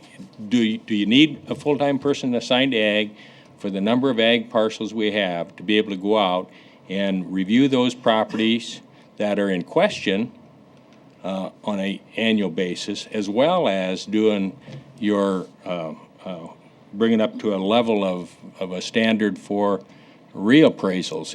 And during our discussions, it sounded to me like that was a 5-year cycle that you needed to do that on properties. So I want to just talk about ag right now. So what is the staffing level you need to be able to adequately take care of the ag properties? Well, we have 2 things going on with the ag properties. The first is we have to determine a classification. Is it ag or is it non-ag? And that takes some work. Taking in the application, looking at the notes that are provided, contacting the property owner, and maybe going out and taking a look at the property, just to determine, is it ag or is it non-ag? That takes that one person's time right there. And I don't know if that 5-year review, if that'll be 100% full-time. Probably not. We can use them in the off time for some non-ag property. But then once we've determined that classification, those properties that were an ag classified property now switch to a non-ag have to have a market value placed on them. The ag value is really very simple, and that ag appraiser takes care of that very easily. The non-ag value, that takes some thought and some effort and some work. But that will be shifted to another appraiser in the office. And we will be doing that when we've reviewed all of these properties. And those that are going to go to a non-ag classification have to have that market value placed on them. That'll be that'll be pushed off to an appraiser who is responsible for the neighborhood where they're located. He has to now look at that property and put a value on it. The ag appraiser isn't going to be the one that'll have to do that for all of those properties. Our office is organized so that the appraisers in our office are responsible for a set of neighborhoods, and hopefully they get familiar with those neighborhoods and the market in those neighborhoods and the sales, and they can take care of the properties in those neighborhoods. Okay, you still haven't answered my question, I guess. You've done a lot of Then I don't talking. understand it enough, because I'd like to. I'm not trying to avoid your question. We have one ag appraiser in the office. One ag appraiser is probably enough to maintain the applications and the review of those properties on a good enough basis. Every 5 years, although we'll probably review some properties, we'll have to review some properties every year. We're not going to go a year where we don't do this. One ag appraiser is good enough, especially when he doesn't have to go look at other properties, building permits, non-ag properties. And so when can you start having the one full-time ag person who does nothing but review these and do their reappraisals? Well, right now, he's doing that now. Well, But he's taken away time where he could, where we need somewhere else. That's why I need more people. If the question is, when will you be able to have one full-time ag person who just deals with ag issues? When we get 5 additional staff. Next year, we're working on 2, and then we'll have 3 more the following year, or request for them. Right now, we have enough building permits with new buildings that are built that my staff is split up looking at those. We can't ignore those. We have to get the new property on the tax roll. And our ag appraiser, up until the last month or so, has been working on that. In this discussion, the Auditor General has the responsibility for auditing entities like the city and the county and so on. And if I'm correct in my recollection, they contract with auditors throughout the state to take designated responsibilities. So that they don't have to have that many people on their staff. And my question is there any reason that you could not contract out some of these appraisals as opposed to asking for more FTEs? We can. But in South Dakota, and in every state that I'm aware of, anyone that puts a value on a property for property tax purposes has to be certified through the state. And there's a minimum level of education and testing that's required for that. So we can't just contract with anybody. But there are private companies, in fact, a couple of my staff have worked for those companies that contract with counties to do this. They will come into a county and put a value, appraise, property for property tax purposes, all of your commercial property, a certain neighborhood, ag property, whatever you request them to do. Some counties do that.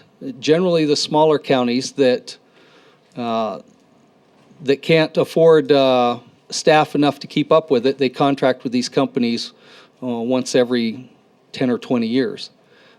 It's very expensive. To Pennington County, it would be less expensive to staff the office adequately.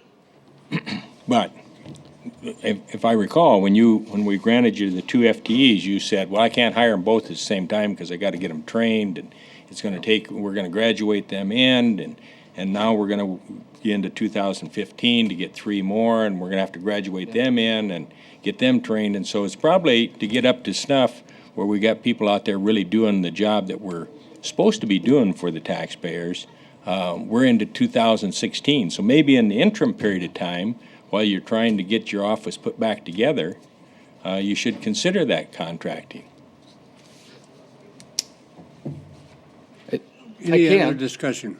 I mean, we need to move on since we will not decide on 2 or 3 or 4 more appraisers today. So any other information? Well, the only other thing I would say is that I think one of the reasons we got into this with the ag issue was because we weren't either staffed up or we weren't had the people to go do the job that the equalization office is supposed to be doing.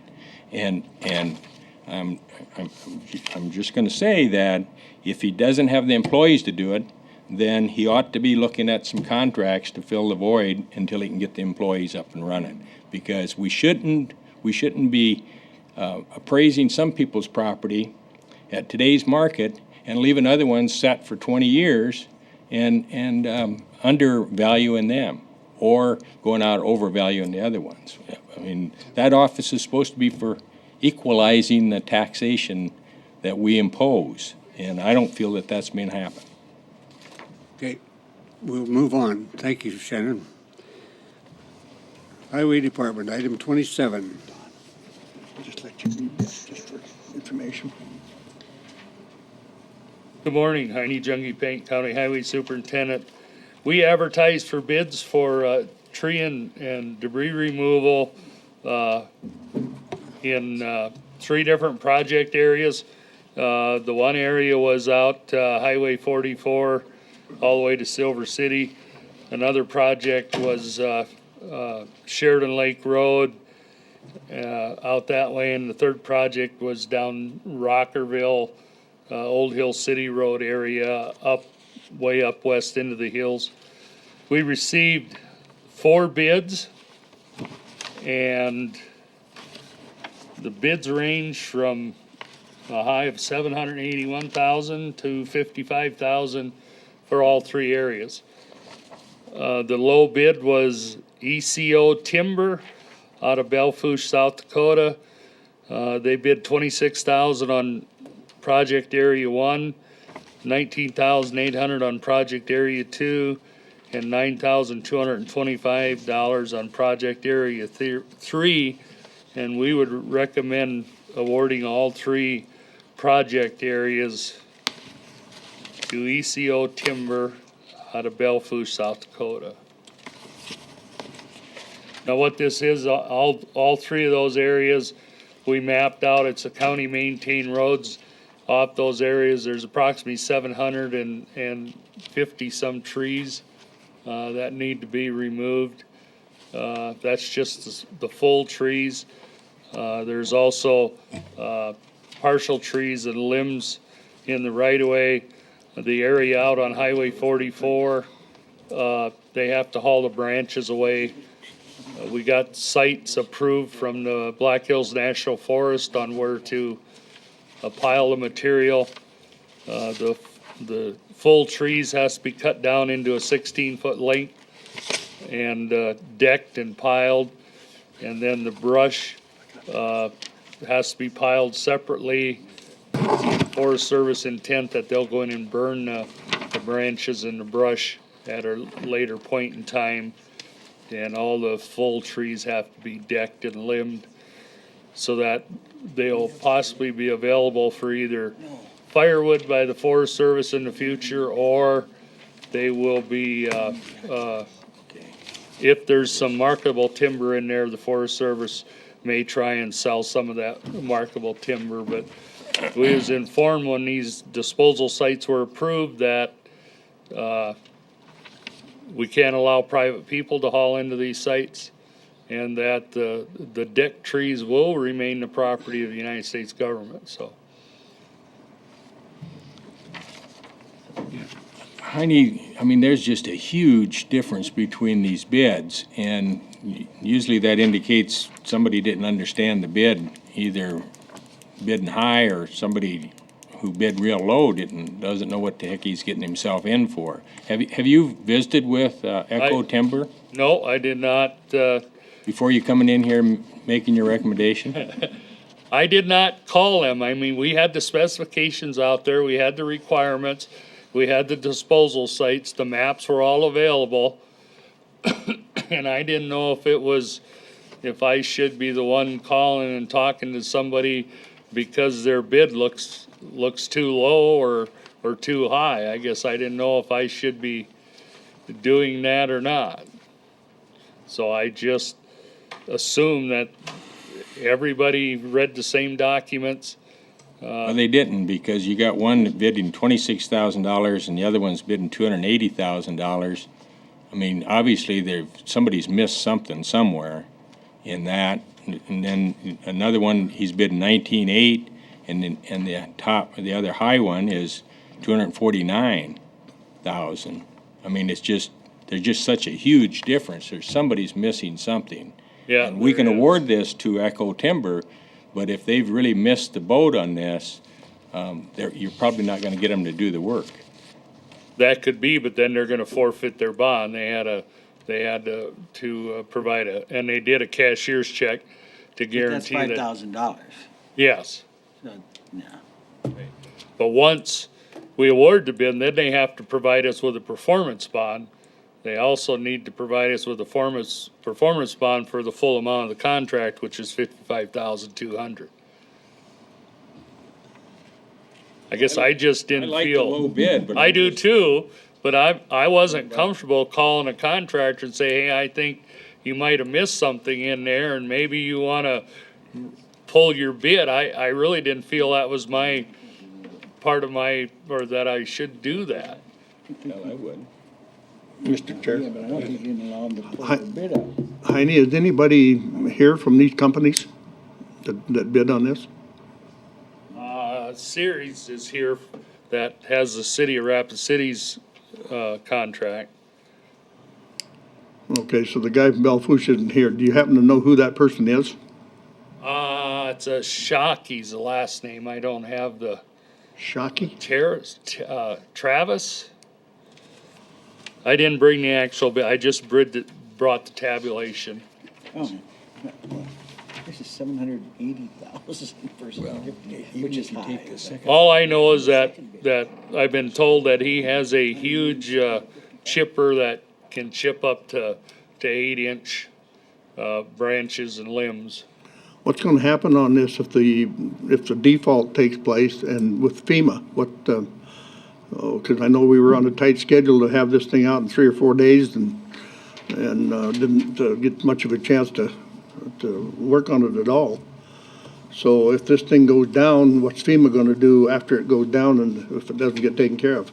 I visit with FEMA and we discuss, tree removal and for a tree up to 18-inch trunk, basically the FEMA rate, average rate across the nation is $100 a tree.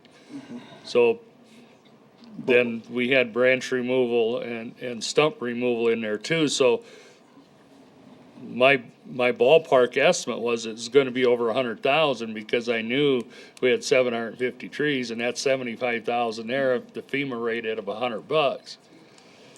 Okay, another question is, Alexa, if we don't take the low bid, what does that do to FEMA? Yeah.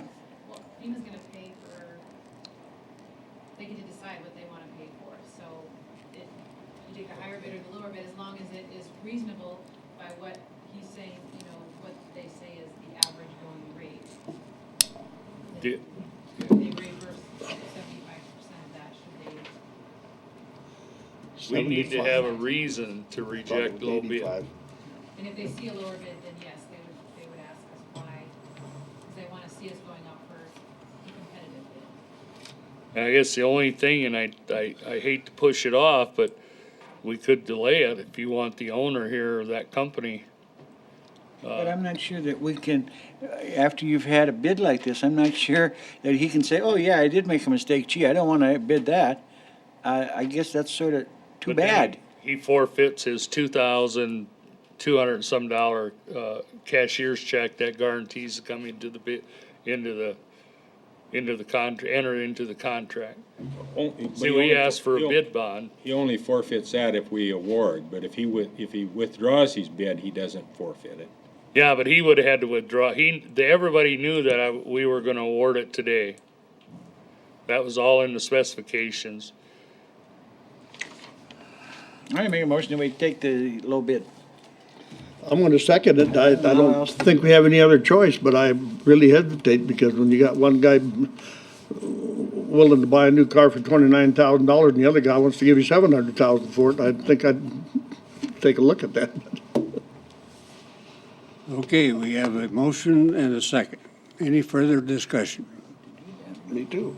If not, those in favor of the motion say aye. Aye. Opposed? Okay, motion carried.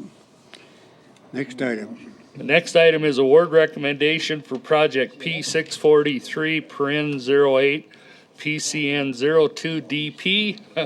It's cold milling, asphalt and asphalt concrete surfacing, slide repair and guardrail repair. This is on Deerfield Road from Tigerville Junction out to the end of the asphalt on the west side of Deerfield Lake.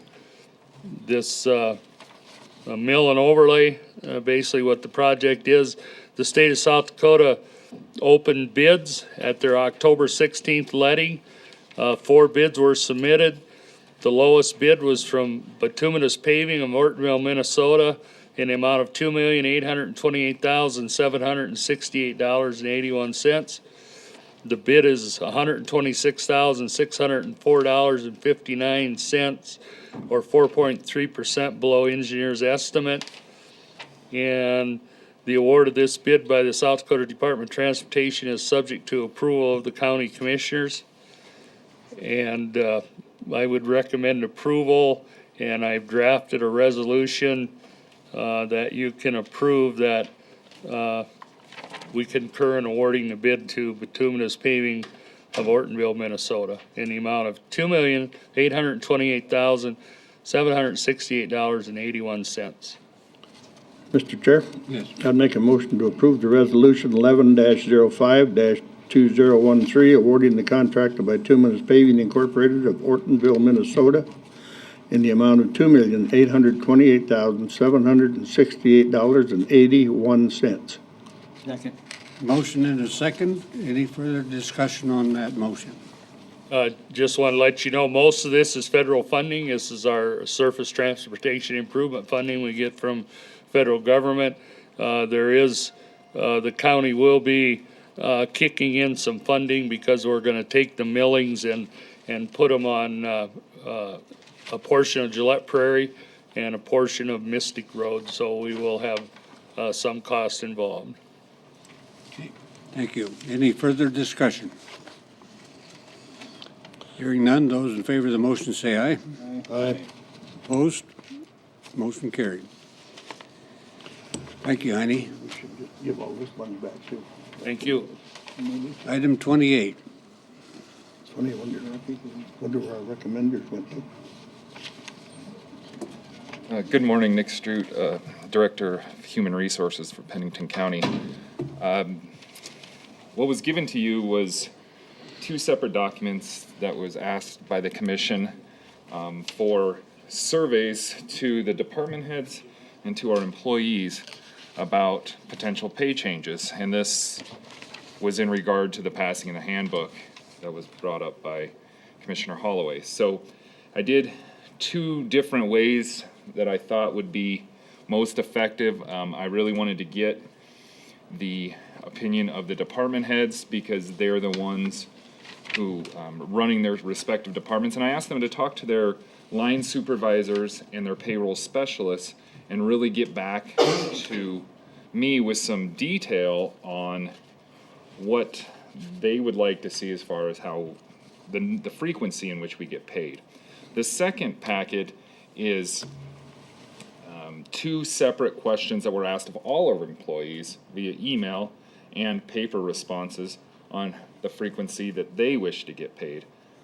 So that's why I separated it out. I really wanted details from the department heads, the payroll specialists, and the line supervisors. And then I wanted to get a bulk survey out, which we got a 67% response rate, which is I believe is pretty good. We had 422 responders. So I can explain, kind of summarize each of the responses, or I can stand for questions, however you wish. Well, it looks like nobody wants it, or not. The majority of them don't want to make a change. The majority of the staff, majority of the department Yeah, and heads. just for public disclosure, that's on question 1, indicate the preferred frequency of your paycheck. 58% said they're fine. 14% said they want to do semi-monthly, which is twice a month. And then 27% said they want bi-weekly, which equals every other week, which ultimately equals 26 paychecks. And then during the discussion of the department head meeting, just because we were talking about pay, people brought up, well, are the employees happy with the amount of draw that they can receive on the 15th of the month? And we gave them 35%, 40, 45, and then I do not participate, which means they're just not interested in the draw. And again, 44% were fine with the net pay of 35, which matched what we saw from Julie, where most people are not taking the 35%. So that was the survey. And then the department head survey did have a wider range of opinions, which was good, and that's what we wanted. And we had a good discussion in this room during the department head meeting. But the employees themselves, most were in favor of just leaving it as. Any other comments? So this then falls back into the employee handbook that has been prepared. Correct. And we're still, willing to stand for any further questions on the handbook. We want to make sure that this board is comfortable with it when we're ready to. So you're looking for a motion to approve the handbook? Correct. Right, that would be my motion. Is there a second? I'll second it. Motion and a second to approve the employee handbook. Any further discussion on that, on the motion? If not, those in favor of the motion say aye. Aye. Opposed, motion carried. Thank you. Thank you, Nick. You're getting a lot of exercise today, honey. Good morning, Heine Junge, Chairman of the Pennington County Healthcare Trust Board. I have 4 items for you. The Healthcare Trust Board reviewed these documents about 3 weeks ago and recommended approval and signature by the Board of Commissioners. The first one is a Wellmark Blue Cross Blue Shield of South Dakota binder agreement. Wellmark Blue Cross Blue Shield of South Dakota flexible benefits employer application, a Wage Works funding agreement which handles the flexible benefit plan, and then Delta Dental of South Dakota application for group dental insurance. The only unanswered question I have, I visit with most of the Healthcare Trust Board, but when we signed the Wellmark Blue Cross Blue Shield of South Dakota binder agreement, there's a checkbox on there on whether we want their pharmacy drug benefit plan or not. As you're aware, we're currently with a different company. We're in dispute with that company. Nobody seems to have gotten an answer back from that company on our request to terminate that pharmacy benefit agreement. It's the big question is when we took a 12-month picture of our current pharmacy drug plan, gave that to Wellmark Blue Cross Blue Shield. They looked at it and they said they could save us $180,000 if we went with their pharmacy provider over our current provider. That's a savings both to the healthcare plan and to our members. The agreement with the Express Scripts, our current agreement, we're in dispute on termination clause in there, and the worst case scenario is that they may try to collect a $105,000 default payment, which is what is currently in dispute. I believe, and I've talked to other members of the Healthcare Trust Board, that we should go ahead and go with Wellmark Blue Shield as our pharmacy provider, because in the long run, it's going to save us money, because this $180,000 savings was just a 1-year savings. If we start doing this for the next 4 or 5 years, I mean, we're adding up to over $500,000 that we could save on our pharmacy service plan, both to the healthcare plan and members. So I guess I'm asking for approval of all these agreements with the understanding that we are going to switch our pharmacy provider to Wellmark, Blue Cross Blue Shield also. By just, there's a check mark on the half binder agreement. If we check it, we're going with that pharmacy. So, and the decision has to be made now, so we have time to notify all our employees so we can get all the information back to Wellmark. And Heine, our understanding of our contractual agreement with our current medical or our prescription provider is that contract expires the first of the year. That's our position on it. It's already expired, yes. It's already expired. Yes, it expired in September. All right. I would make the motion to do you want individual motions on each one of these? No, Holly's shaking her head. No, I think you could have a motion to approve and authorize chair's signature on all 4 items. With the switching over the pharmacy to Wellmark. Yeah, because that's just a checkbox on the. That would be my motion. I'll second. We have a motion and a second. Any further discussion on? And that is based upon the Healthcare Trust Board recommendation and their indemnity in case it all goes south. Mr. Chair. It doesn't quite fit in with the motion, but Heine, I just want to ask, say that there's other employees or employees out there that aren't on the county healthcare system. Can they still join up on the pharmacy side of this and also the dental plan? They have, if you are a current member of the healthcare plan and you wish to stay on the healthcare plan, you have to take the dental. The dental plan with it, because it's incorporated now, and now we're gonna have 2 providers. But the Healthcare Trust Board said if you currently have health insurance, you're required to carry dental. Plus, if you do not carry Pennington County health insurance, we are going to allow you to take dental insurance as a standalone plan. But what about the pharmacy side of it? Not the pharmacy side, that's tied in with Wellmark with the healthcare plan, so that's not available to a non-member. Okay, but the dental plan is open to people that aren't. The dental on plan will healthcare. be opened Okay. up to all employees of the county. Any other questions or comments?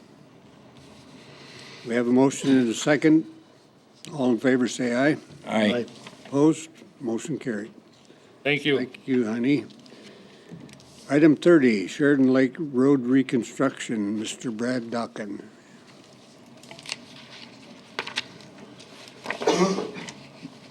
What the hell's doing all that coughing? I'll get each here and just do it.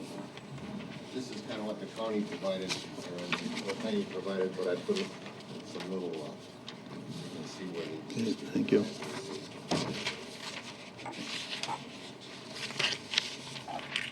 Thank you.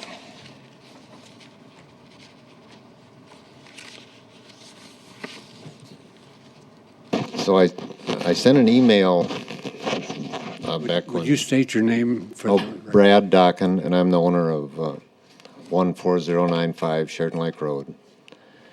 And I sent an email back in September about possible county liability. And do you want me to read the email again so we all know we're on the same page here? Go ahead. It says, my name is Brad Dockin. I purchased the property at 14095 Sheridan Lake Road back in the early 90s. In May 1995, a variance was granted by the commissioners to add a carport to the existing garage and reduce the front yard setback from the road to 2 feet in lieu of the required 25 feet for the purpose of obtaining a building permit. Concern was expressed at that time by the county attorney during discussion that the county would be liable if a car went off the road and hit the carport. It was decided that the county liability was already present because a building permit was issued for the garage in 1982 and the home in 1981. It was also discussed that when Sheridan Lake Road was redone, the road would be moved far enough that the county was no longer liable. At that time, the county was redoing Highway 385, and it felt Sheridan Lake Road would be redone in the next couple years. Later in 1995, I paid for a guardrail along Sheridan Lake Road above my house, and the county installed it. Recently, I found out that the upgrade of Sheridan Lake Road was in the planning stages, so a couple weeks ago, I stopped in and talked to Heine Jung at the County Highway Department, and we looked at the plans together. He sent me over to talk to Ferber Engineering, with whom the county has contracted to do the engineering for the planned upgrade of Sheridan Lake Road. At Ferber, I talked to Adam Krogman. It appears that the plans for the road at this time only move the road about 10 feet further from my home onto Forest Service land. This amount of setback would still leave the county possibly liable. This is not a big deal to me, and I'm sure no one at the county was aware of this at the time because of the passage of time. However, it appeared to be a big concern to the county attorney and the commission back in 1995. So I felt I should bring it up during the planning stage instead of during the construction. Thanks for your time. And then also, I got an email back from Holly that said that Heine had kind of responded to this and said the amount of material that they would need to be removed to get over the hill would be very costly, and that they would still need to maintain access to both properties, which would be mine and the property just to the north of mine on the other side there. The new owner there is Kelly Wood. And I can't address anything about the cost of changing or going to the north of Kelly's property. I can say that if they're going to move that I've talked to the Forest Service, and they're going to fence off to the north of the road, wherever the road ends up at. So the cattle guard would be gone. And if they did decide to go to the north of Kelly's property and abandon that little short piece of road, Kelly and I would be willing to try to purchase it from the county so that we would have access to our driveways. And that would remove the county liability. It's just, I thought we would get that, at least one of the obstacles would be out of the way. But, and I am my driveway at the current time goes out through the Forest Service land and then up onto the drive considerably where the road turns toward the north past all these properties. And I am going to try to move it. I've talked to Ferber Engineering and to Heine about this. I'm trying to move it straight across from the driveway my neighbors across the way. And that would mean you could, if they did move the road and abandon that short piece, that we would both have access. And if they move the road or not, I'm still going to try to change the driveway after this last storm. I just can't maintain that long driveway anymore. So I just wanted to, I don't know about the liability from the county, but at that, back in '95, they were concerned and said, we need to change this.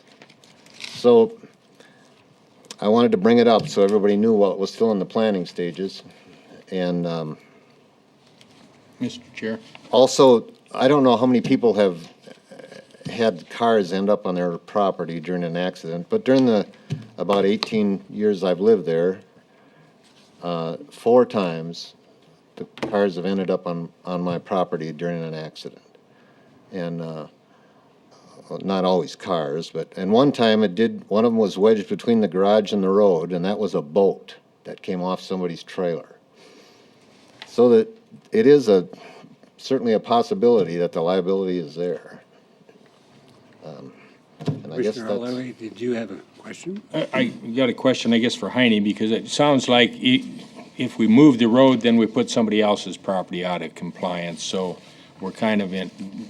Well, go ahead, Heine. No, go ahead.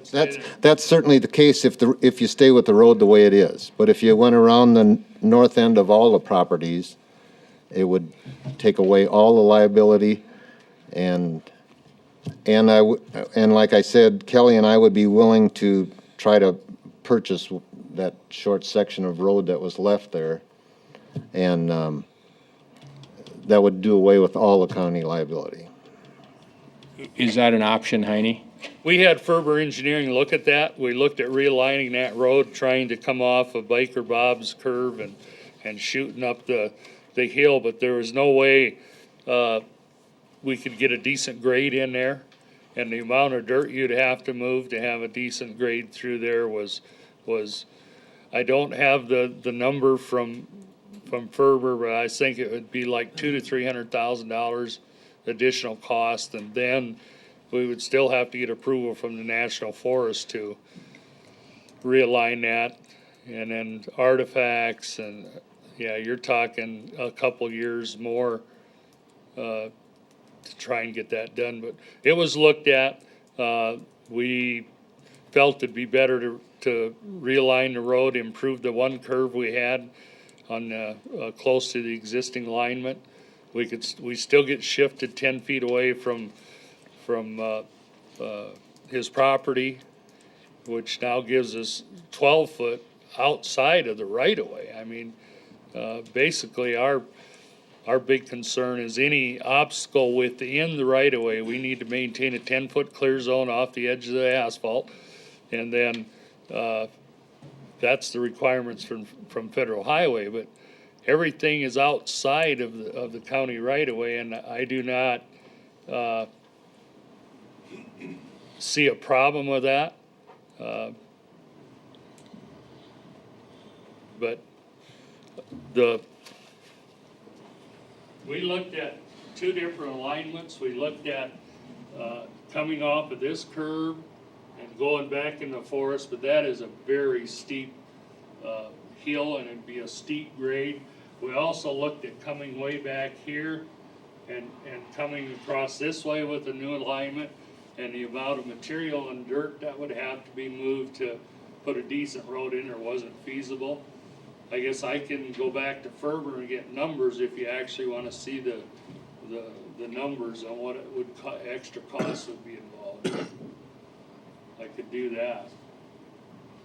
But yeah, we looked at two different options on that road, and neither one was feasible from an engineering standpoint. What's your recommendation, Heidi? Well, I mean, we have a fairly decent center line.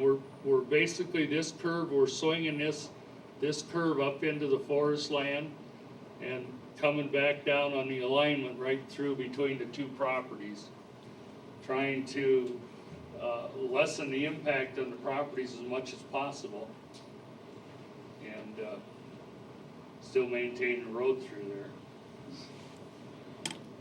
I mean, we can, if money's no object, we can build a road through there, but you're talking $1 million a mile, and that is just over a half mile, so you're talking $500,000.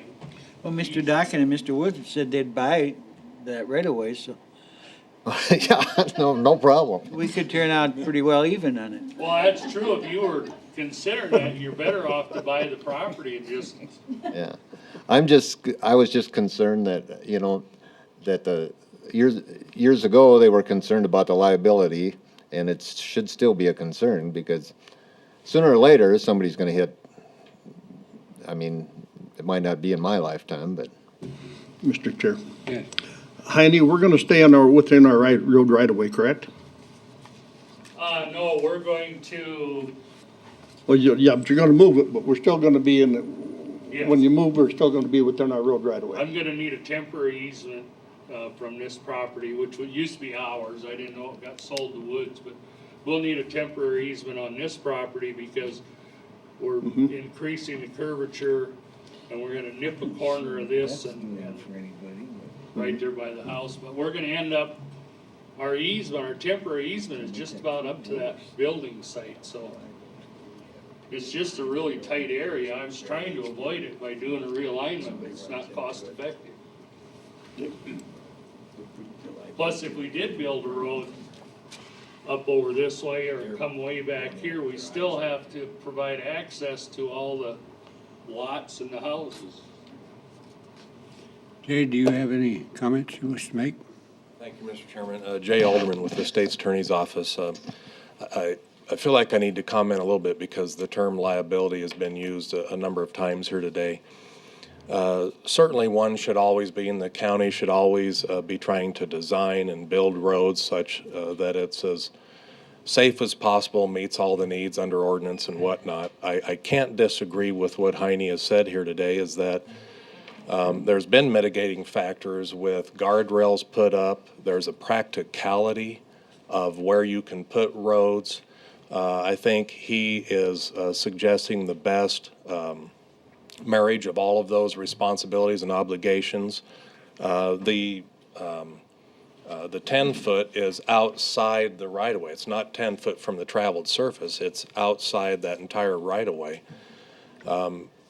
Frankly, a boat can come off on any curve. A car can slide off a road anywhere, and whether you're 25 foot or 2 foot isn't going to make a whole lot of difference in a number of occasions. I think it's can you speculate all day long about whether you could be sued? Well, we all know you can be sued for any reason nowadays. But I think county government has designed this as best it can be practically. Financial issues are a responsibility of yours, and that's not to be taken lightly. So what Heine points out is probably not practical to have a multi-million-dollar fix potentially to this issue. I believe mitigating factors have taken place, and I think you're well outside that traveled surface. I think that's something that could be well and in good faith defended on behalf of the county if the county were to ever be sued in some scenario that today we are not aware of.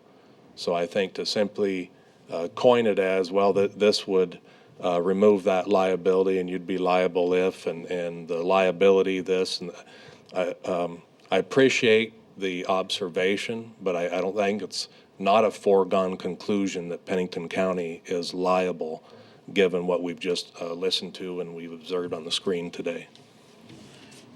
Thank you. Any other comments? Go ahead. Just want to make one comment that we've been waiting for an environmental report on this construction project. I got an email just the other day that we're supposed to have that by the end of November, and their state of South Dakota is requesting that the county hold a public informational meeting on this reconstruction project first part of December. So we're trying to set that up. So we could talk about it again at that time too. The whole alignment, not just this piece. Okay, any other comments? Thank you, Mr. Dawkins. Thank you. I just wanted to make sure everybody was aware. Yep, that's good. Item 31.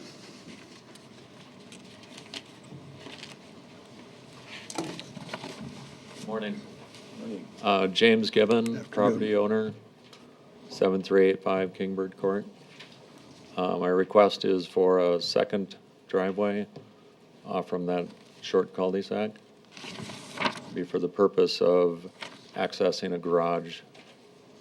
Okay, and I think Lizanne is going to provide some visuals here for us. This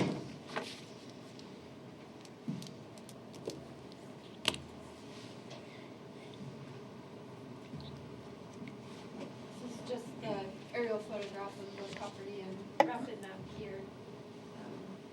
And I don't know if you want to explain, but it's got an existing driveway there, and do you want me to? Well, it has an existing driveway on the north side of the lot. I wanted to put a driveway in on the south side of the lot and accessing. So currently, this is Mr. Gibbons' home and garage with his existing driveway, and he's proposing to construct an additional garage here, and he's wanting a second approach here to be able to access that. Is that correct? And our regs don't allow that? Correct. Ordinance 14, which is actually something that county highway enforces, does not allow two approaches in residential zoning typically. But I'll let Heine comment more. getting my exercise today. You are. Because you got all these goofy regulations. Well, ordinance 14 basically states you can only have one approach per resident unless it's in a commercial area. And the reason that was put in ordinance 14 years ago is because a lot of people like to build horseshoe driveways and they can spin out and come right back out. And that's a safety issue, not only for the owner of the property, but also the people driving down the road. In this particular case, I assume the approach is going, where that tree is it, show me I where can you're, show you. where you're gonna put it. Should go right here, Okay. and I plan on building the garage right there. And I don't have a big issue with it, it's just that under the current ordinance, I don't have the authority to grant a second approach, so when somebody requests that, I have them come in front of the Board of Commissioners, because they do have the authority to, irregularities or whatever was in the ordinance originally, you have the right to change it or allow things like this. Thanks. Mr. Chair? Jay? Can we give that authority today, or is he gonna have to apply for a variance to the building, or to the zoning regs? Not zoning, it's ordinance 14. And Ordinance. the question is, do we have authority under ordinance 14 to vary it? Do we? That's exactly the question. I mean, if the ordinance says it's just that, no, the answer is no, you wouldn't have. There'd have to be some language in the ordinance that allows the board to vary its own ordinance. I don't know. I can remember doing that before, but I'm, There is language in this ordinance. Yeah, there's language in the ordinance that allows you to waive irregularities or make changes. I think Patrick addressed that about a month ago. You allowed somebody else to have a second approach, so. yep. Well, that would be my motion then, to allow him to have two approaches. Second. We have a motion and a second. Any further discussion? I'm waiting for Jay to just keep nodding his head. Okay. Okay. There's no further discussion. All in favor of the motion, say aye. Aye. Opposed? Motion carried. Thank you. Item 32. Request to waive requirements for road construction within the section right of way. Good morning. My name is Wade Green. I am a ag landowner, and I would like to build a road. So today I'm here to ask for a waiver on the engineering plan requirements.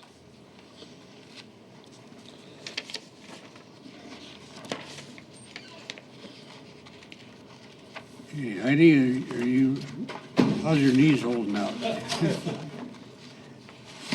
I guess I haven't looked at this one. I didn't get any additional information on it.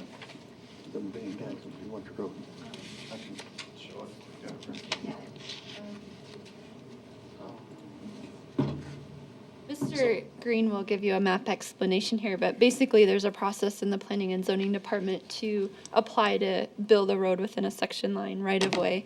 Mr. Green has not applied to do that yet. When you do apply, you're required to submit engineered road construction plans, and he's requesting to not have to do that, to be able to build a road but not have it engineered, basically. So, But we still have specifications correct. for that road, and he hasn't, which he would meet. I'll let him respond to that. I don't believe he wants to meet the full requirement, which is a 24-foot wide, 4-inch gravelled road. When he comes in and applies to build that road, he'll include a specification that he would like to build it to, and when you review that application to build a road within the section line, you'll grant that or deny it. He just doesn't want to have to submit the engineered plans along with that application.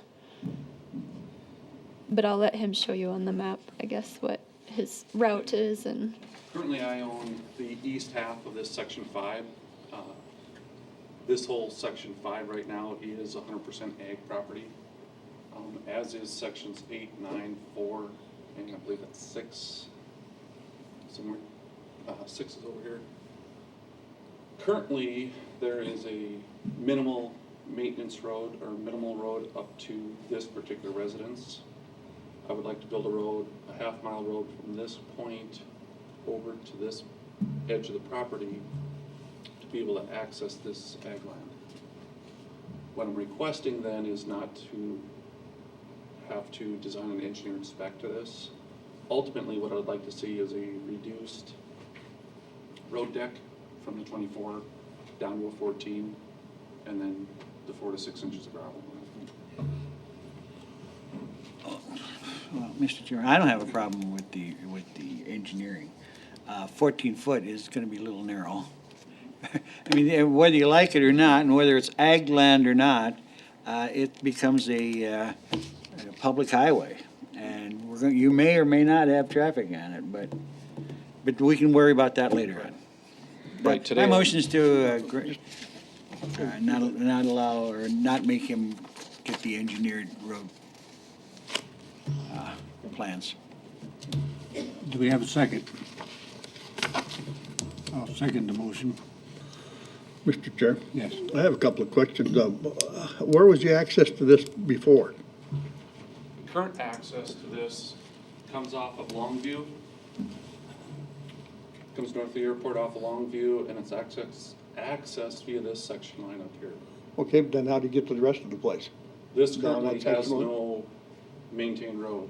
This is a 2-track section line with no maintenance at all. Yes. Okay.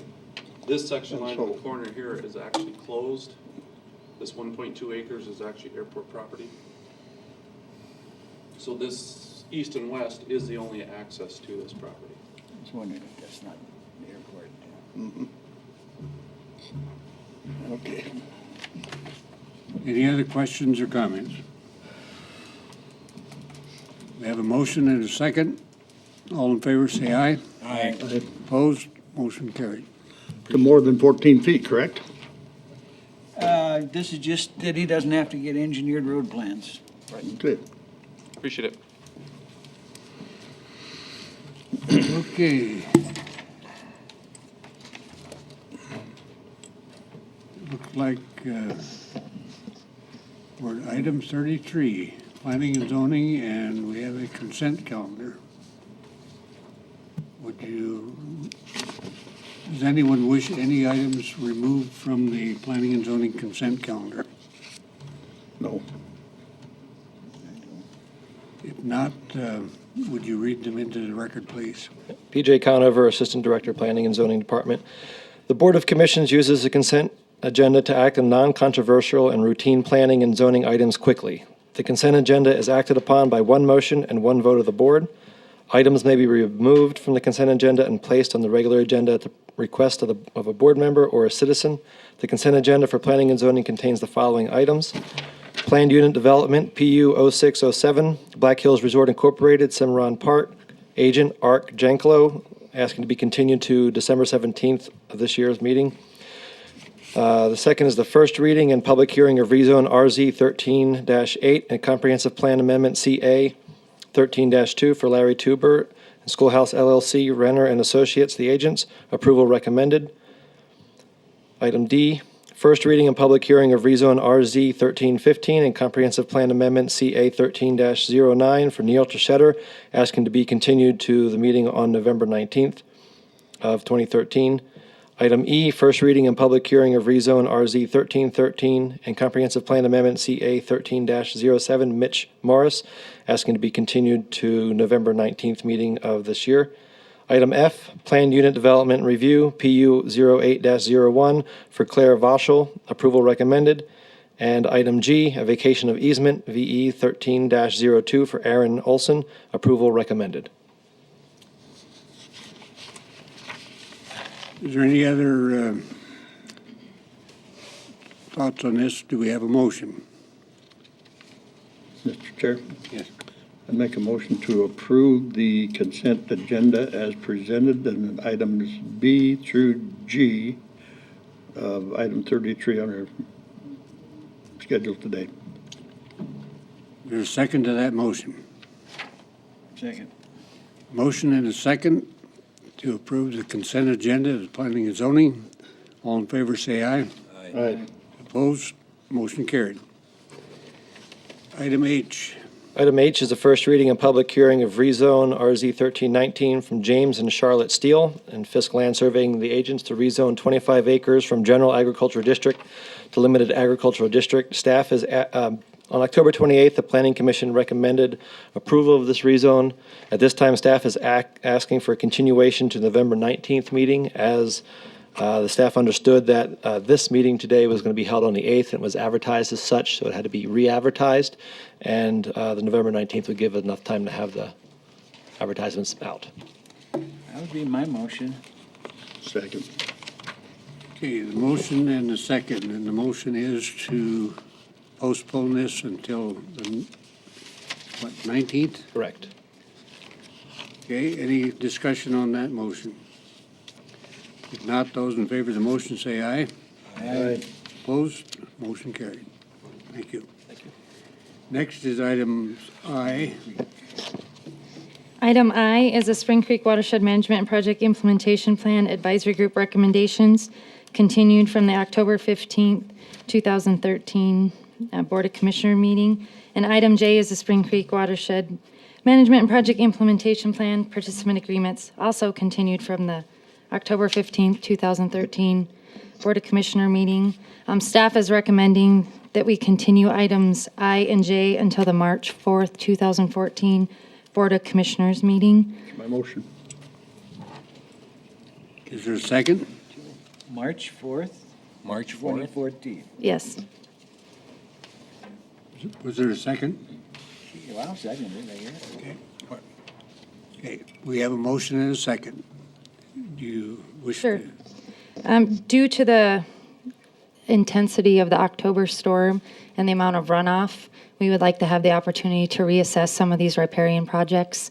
And with the holidays and things coming up, and with the winter being as snowy as it already has been, we wanted to give us some time to be able to get back out there.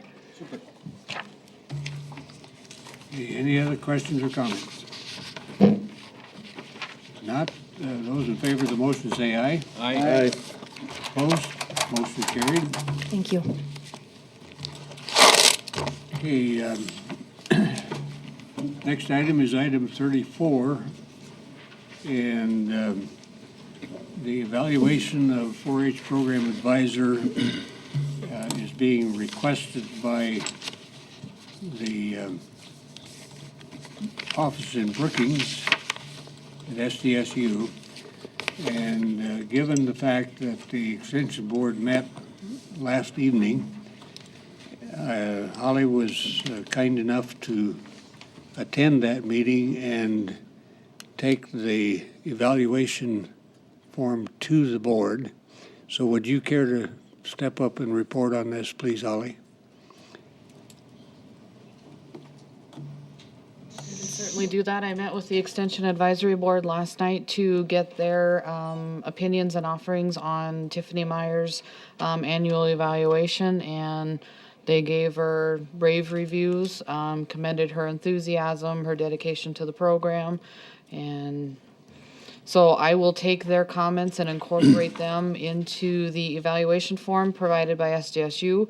If any of the commissioners wish to add any comments on there, please get them to me, and we'll submit them. So will you provide the commissioners copies of The completed evaluation form, I can certainly do that. we can make notes on and give back to you? I have a deadline of the 15th, so if anybody has any comments, I would appreciate that they get them to me beforehand. Okay. Mr. Chair. And the fact that they met last night, kind of the scheduling was such that that was my judgment to pursue this in this manner, and I hope it was acceptable. Mr. Chairman. Yes. I haven't read their comments, but from what Holly said, I would, my comment would be I would second what they have to say. I thought she's done a marvelous job. So was that a motion to send in to approve? Sure. I'll make a motion. Second. Motion and a second. And thank you, Holly. Thank you. Any further discussion? If not, those in favor of the motion say aye. Aye. Opposed? Motion carried.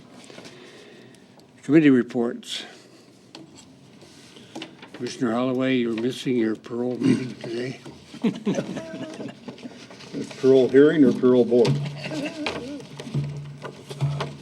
I don't have anything to report, I don't think. I don't, Mr. Chairman, thank you. Mr. Chair, just quickly, I received an invitation from Lieutenant General James Kowalski, Commander of the Air Force Global Strike Command, and invited me to a promotional ceremony for Brigadier General Scott Vanderham on the occasion of his promotion to Major General in the United States Air Force, and a change of command ceremony at which time he would take command of the 8th Air Force Strategic Joint Functionality Component Command for Global Strike Task Force, and that was in Barksdale Air Force Base, Louisiana. I would have paid for the ticket myself. I tried to make reservations, and out of Rapid City that day, you couldn't find an airplane right out of here to head that direction. So I had to forgo the invite, but just wanted to let you know that I did receive that. I'll just leave it at that. Thank you. Okay, thank you. I attended an economic development meeting yesterday at City Hall, and the discussion about the foreign trade zone situation is ongoing, but the thing that I think needs to be touched on here is the question of a rail authority. And Jay, I think, have you been interacting with city attorney on a rail authority, establishing a rail authority? And I don't mean to put you on the spot right now, but I think from that discussion yesterday that there was some interest in moving forward on that. And I can give you an idea of where it's at. I drafted the original set of documents, and I know you were at a meeting that we had at City Hall. I've made several amendments to that, and then I believe the city attorney's office had a couple items that the mayor had brought up, perhaps, if I recall right from that meeting. So I gave my most recent updated drafts of the documents I put together to the city attorney's office for them to implement the city's ideas or recommendations wherever that would fit into the documents. And I haven't heard anything back at this point. So it's literally on their desk at this point. And it may be coming back our way in some fashion based on what was said yesterday. I think that would be the logical conclusion, is that once the city finishes their revisions, then we probably all want to get together to determine that we're done with the drafts and it's ready to be brought in front of the respective boards for approval. Is it appropriate for us to look to you as the lead on that in terms of current activity? Or do you need something from the commission that says keep going? For the lead on behalf of the county? Yeah, I mean, just keeping us in the loop, so to speak. Sure. Yeah. And so if something does start to move, you will bring it to us. And Absolutely. Yeah, at this point, I'm literally just waiting for the city to make their revisions. And once that's done, I think our group should probably get together one more time to make sure that we're satisfied with the most recent up-to-date draft of it so that it would be ready to be presented to the city of Rapid City, to the county of Pennington, and as far as I know, Box Elder's still involved as well. there were some comments yesterday that included Wall and If you can understand them. perhaps at some point, based on your signal, we need to put public discussion of that item back on the agenda at some future date. Yep, absolutely. Thank you. Okay, next is items from the public.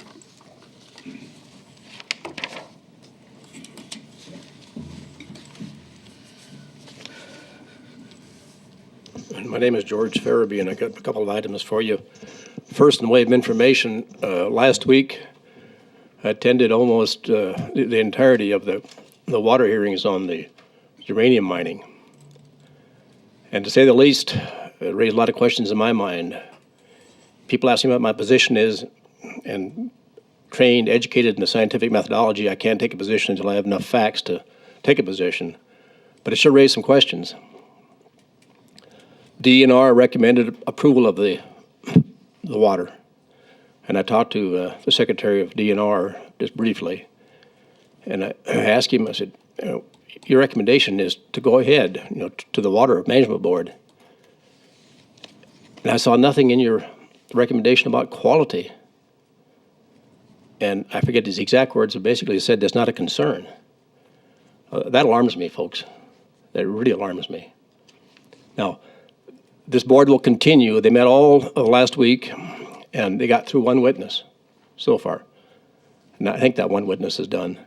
But PowerTech will have some more witnesses. How many, I don't know. I haven't seen those documents. They're going to meet again on December 9th for another week, and I don't think they'll get done in another week.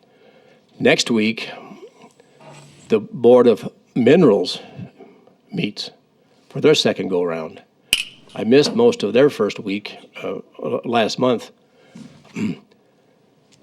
They say, the Board of Minerals say that because of state law, the legislature basically denuded or took the power away from DNR. So why they're meeting, I don't know. But what I'm telling you folks is we all need to get on board and ask the questions, and you say why. Pennington County is not directly involved except from the standpoint of the Madison. And one of the things that was mentioned last week that really bothers me is their preferred method of getting rid of the waste is deep injection. First question in my mind is what the hell does deep mean? Nobody's given a number of that. But what they did say, and the PowerTech guy, when pushed, and there were two attorneys, by the way, one for the Hickey was representing the Wildlife Horse Sanctuary, that outfit, and then Ellison was representing the Alliance for Clean Water or whatever. Pushed them really hard. They said that they would either go into the Minnelusa Formation with the waste or into the Deadwood Formation. And as I understand it, and obviously I'm not a geologist, but they say that the Madison is between the two. That's scary. To give a permit based upon putting waste, and who knows how harmful that waste might be, into a formation either above or below the Madison. The Madison obviously serves Rapid City and a good part of Pennington County. Anyway, very interesting. Changing subjects just along with water. Yesterday I got a phone call from McGallen Pier at DNR. I had sent a letter early last summer, late last spring, on asking DNR to do a use attainability analysis on Spring Creek. The gal did that last summer, and she called me yesterday to say that her draft report was on the way to the folks involved, and a courtesy copy to me. And I guess I'm asking you folks, do you want to see that draft report and make comments on it?